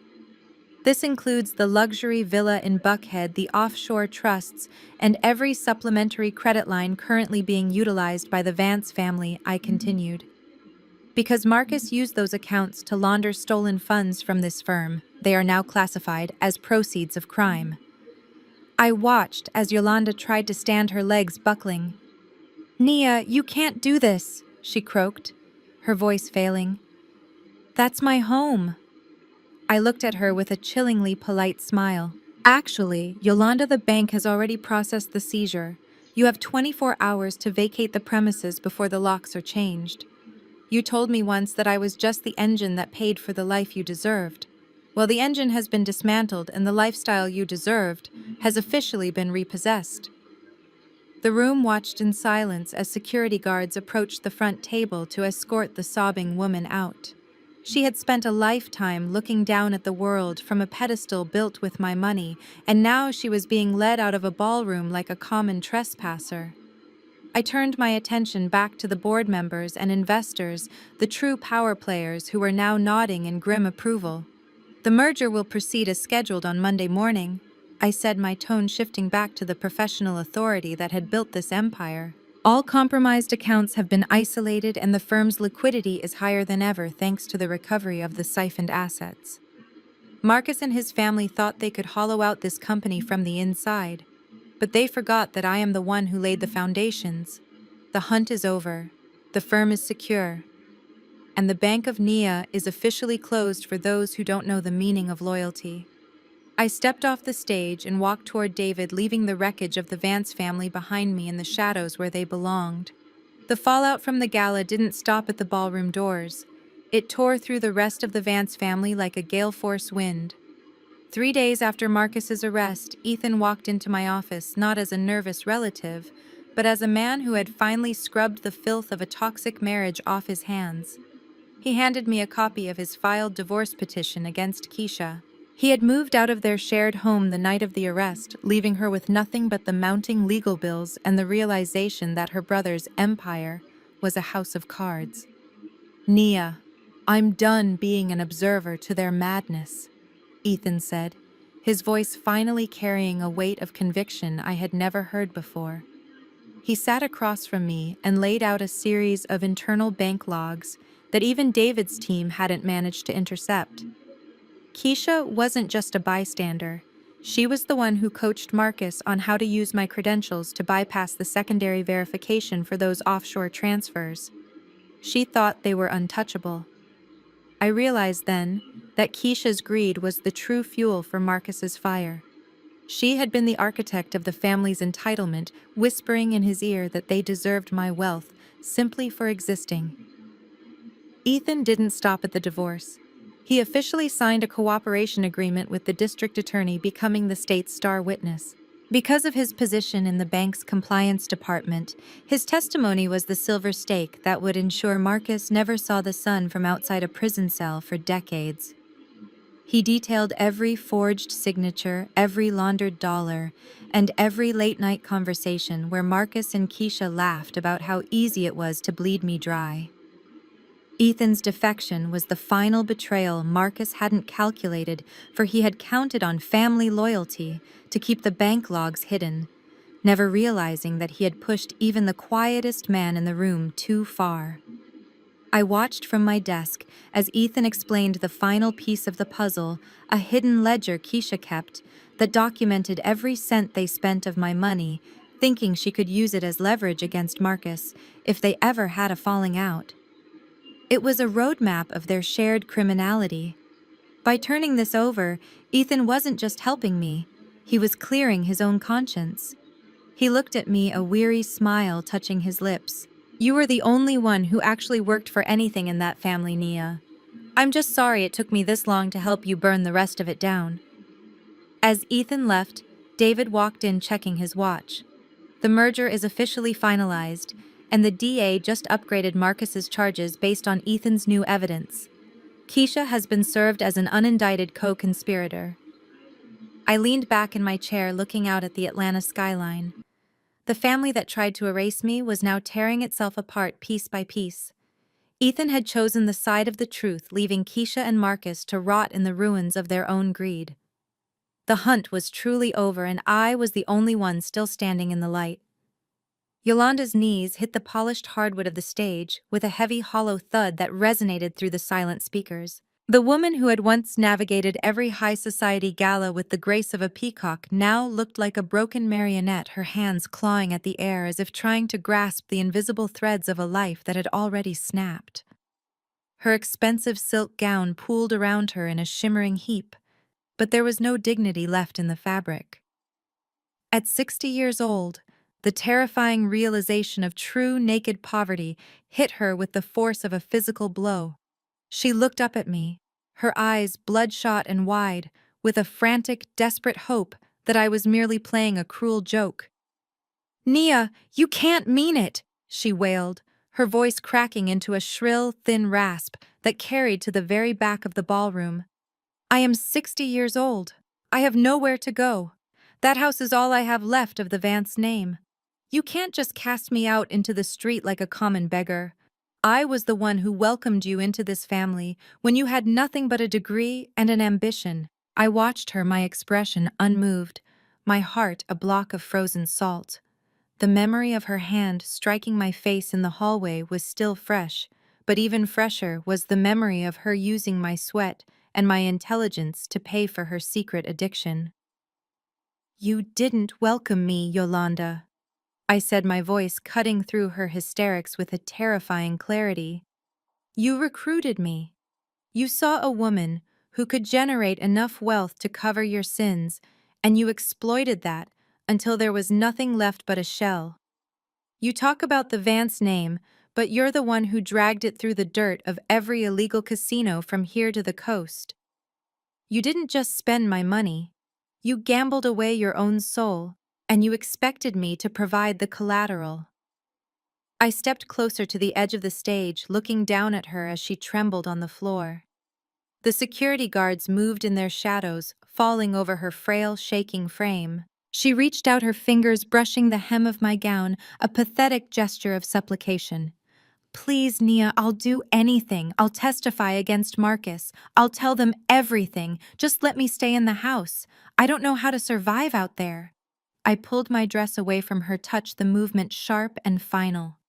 "That's the problem, Yolanda. You've lived so long on the blood of others that you've forgotten how to stand on your own 2 feet. You had 10 years to be a mother-in-law, 10 years to be a partner, 10 years to show a shred of humanity. Instead, you chose to be a parasite." The guards gently but firmly gripped her elbows, lifting her from the floor. She struggled feebly, her designer shoes scuffing the stage, her pearls catching the light one last time before she was turned toward the exit. The audience watched in a state of grim fascination.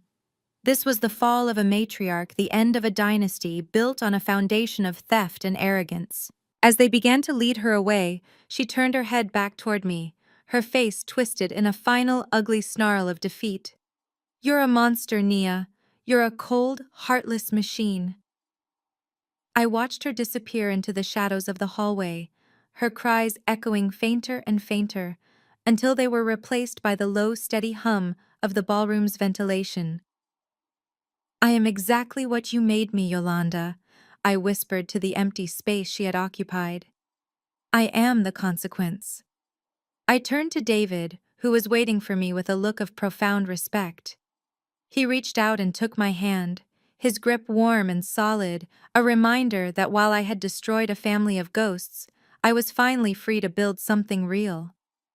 The room was mine, the future was mine, and the house in Buckhead. It was already listed for sale, the proceeds destined to pay back the analysts and employees Marcus had tried to rob. The cycle was broken. I sat alone in the center of my new penthouse lounge, the floor-to-ceiling windows offering a panoramic view of the Atlanta skyline that felt like a trophy won in a silent war. The room was bathed in the amber glow of the setting sun, a stark contrast to the cold, sterile lights of the ballroom where I had ended Marcus's reign just hours before. I poured a glass of vintage scotch, the very bottle Marcus had been saving for his victory, and let the silence settle over me. It wasn't the silence of loneliness, but the silence of absolute control. David sat in the armchair opposite me, watching me with an expression that balanced professional awe with a newfound personal depth.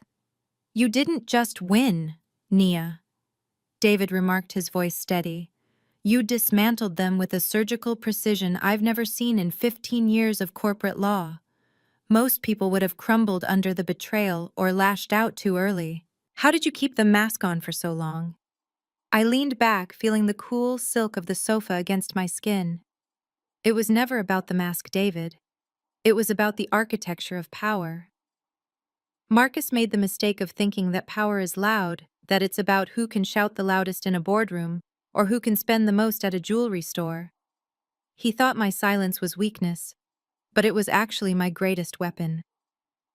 I took a slow sip of the scotch, the warmth spreading through me. I won because I understood one fundamental truth. Emotions are a luxury I couldn't afford until the job was done. Every time Marcus insulted me, every time Yolanda looked down her nose at me, and every time I saw a new charge on our joint account for Tasha's vanity, I didn't get angry. I got analytical. I converted that rage into data points. I spent 10 years building a network of loyalty that Marcus couldn't even fathom. He thought the staff, the analysts, and the board members were his friends because he bought them drinks. I knew they were mine because I gave them security and respected their intelligence. My network was my immune system. When Marcus started siphoning funds, my head of accounting didn't go to him. She came to me because she knew I was the one who actually signed her paychecks. When Ethan found those Swiss bank keys, he didn't stay silent out of family loyalty. He chose me because he knew I represented the only future where his own reputation stayed intact. I played a game of chess while Marcus was playing a game of checkers. I let him think he was winning. I let him think he had successfully sedated me and outmaneuvered me because an arrogant enemy is a predictable enemy. I looked out at the city, watching the lights flicker on one by one. I didn't just track his phone, I mapped his psychology. I knew exactly which buttons to push to make him move faster, to make him more reckless. Project Phoenix was the bait, but his own ego was the trap. I realized that to truly defeat a man like Marcus, you don't just take his money. You take his identity. You take away his mother's approval, his mistress's loyalty, and his peers' respect. You leave him with nothing but the truth of his own insignificance.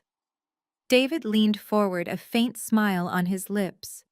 "And what about the risks? You were walking a thin line with the federal observers."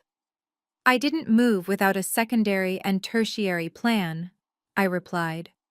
"I had the original tax documents ready to swap because I knew Marcus would be too overconfident to check the physical binders. I had the DNA results for Tasha's baby because I knew a woman like her wouldn't bet on just one horse. I survived because I refused to be a victim in my own story. I chose to be the author, and tonight I wrote the final chapter." I stood up and walked to the window, the glass reflecting a woman who no longer had to hide. The Vance family is gone, the merger is sealed, and for the first time in a decade, I don't have to look over my shoulder. I turned back to David, raising my glass. "The world thinks I'm a cold, heartless machine, David. Let them. In this industry, being a machine is what keeps you alive when the humans start eating each other. Tomorrow we start a new firm, one built on loyalty, not blood, and this time I'm holding all the keys." The verdict came down on a humid Tuesday morning, a final cold period at the end of a long and treacherous sentence. Marcus stood in the defendant's dock, the once sharp lines of his bespoke suit replaced by the baggy institutional orange of a federal inmate. His hair had thinned, and the arrogance that once defined his posture had collapsed into a hollow, defeated slouch. When the judge read the sentence, 15 years in a high-security federal penitentiary with no possibility of parole, Marcus didn't scream. He didn't protest. He simply closed his eyes, the sound of the gavel hitting the wood, signaling the official death of the man he used to be. Every asset he had tried to steal, every offshore account he had meticulously hidden, had been liquidated to pay back the firm and the government. He was leaving the courtroom with nothing but a debt to society that he could never fully repay. Tasha's exit from the spotlight was even more brutal because it lacked the drama of a courtroom. Without Marcus's stolen millions to fund her lifestyle, the high-rise penthouse and the designer wardrobes vanished within weeks. David had been relentless. He ensured that her involvement in the embezzlement was documented so thoroughly that no reputable firm in the city would ever hire her. She was left with the one thing she feared most: anonymity and poverty. I received a private investigator's report, showing her back in the cramped, dilapidated apartment complex in the outskirts of the city where she had started a place she had spent years trying to erase from her memory. The glamour she had displayed at the spa was gone, replaced by the harsh reality of a woman who had traded her integrity for a lie and lost the bet. Yolanda didn't fare much better. After the eviction from the villa, she moved into a state-subsidized senior living facility, her days spent in a bitter fog, regaling anyone who would listen with stories of a wealth she no longer possessed. She was a queen without a kingdom, a mother without a son, living in a room that was smaller than my former walk-in closet. The gambling syndicate she owed money to had been silenced by the federal seizure of her assets, leaving her alive, but utterly erased from the social circles she had once dominated. I stood in my office watching the news coverage of the sentencing with a calm, steady heart. Beside me, David turned off the television. "It's over, Nia," he said softly. "The board just confirmed the final merger numbers. We've exceeded the projected growth by 20%. I looked at my reflection in the window, seeing a woman who had been through the fire and came out tempered like steel. I didn't feel the need for revenge anymore. The truth had done the work for me. I had reclaimed my life, my firm, and my peace. As I walked toward the boardroom to start the morning briefing, I didn't look back. The past was a closed ledger, and for the first time in my life, the future was an open book that I was writing on my own terms. I stood on the expansive terrace of my new corporate headquarters, the wind whipping through my hair as the first lights of the evening began to spark across the skyline. The air was crisp, tasting of rain and expensive success. Behind me, the muffled sounds of a thriving company, the clicking of keys, the low hum of high-stakes negotiations, the energy of a machine firing on all cylinders served as a symphony of my own creation. I looked down at the streets below, where thousands of people moved in patterns they didn't yet understand, and I thought about the woman I was 10 years ago. She had been hopeful, perhaps a bit too trusting, but she had been a builder. Marcus's mistake and the mistake of everyone who followed him was a fundamental error in judgment. They saw a woman who was quiet and assumed she was empty. They saw a woman who worked and assumed she was a servant to the grind. They never understood that when a woman builds an empire from nothing, every brick is laid with a specific purpose. Every relationship is a structural support. Every silence is a strategic choice. You can try to steal the furniture, you can try to burn the curtains, and you can even try to poison the air, but you cannot take the foundation away from the person who dug the trenches and poured the concrete. Never underestimate a woman who has built her own empire. She knows where every secret door is hidden because she designed them. She knows exactly how much weight the beams can hold because she tested them. When you attempt to betray a woman like that, you aren't just attacking a person. You are attacking an ecosystem. And as Marcus found out, an ecosystem has a way of isolating and neutralizing a virus. My success wasn't a stroke of luck or a gift from a husband. It was a calculated series of victories over a decade of doubt. I didn't just survive the betrayal. I used it as the final catalyst to refine my vision. I turned away from the edge, walking back toward the glass doors where David stood waiting with a celebratory glass of champagne. He didn't say a word. He didn't have to. He was the only one who truly saw the cost of the war and the value of the peace that followed. I realized then that the greatest revenge isn't seeing your enemies in chains. Though that certainly has its merits, it's reaching a level of existence where they no longer even occupy a footnote in your daily thoughts. Marcus and Tasha were ghosts haunting a past I had already outgrown. I was the architect of my own destiny, and the blueprint was finally perfect. To those watching from the sidelines, wondering if they have the strength to stand up when the world tries to sit them down, remember that the fire doesn't destroy the gold, it only removes the dross. If you are building something, build it with the knowledge that you might one day have to defend it alone. And when that day comes, let them underestimate you. Let them think you are folding. Let them celebrate their temporary theft. Because while they are busy counting your money, you will be busy changing the locks on the world. Thank you for following the journey of Nia's resilience and her ultimate triumph over betrayal. This story serves as a reminder that integrity, patience, and a brilliant mind are the ultimate weapons in any conflict. If you found inspiration in Nia's journey to reclaim her power and her empire, don't forget to like, share, and subscribe for more gripping tales of justice and strategic brilliance. Until next time, stay sharp, stay focused, and never let anyone else hold the keys to the empire you built. The primary lesson from Nia's journey is that true power lies in emotional intelligence and strategic foresight.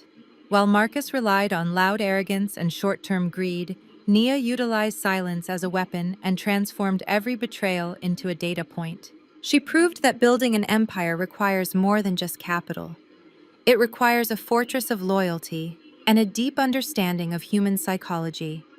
By remaining calm under pressure, she turned her enemies' overconfidence into their ultimate trap, showing that a self-made woman is never a victim, but the architect of her own justice. If you're ready to stop being a pawn and start becoming the architect of your own destiny, hit the subscribe button and join our community of strategic thinkers today.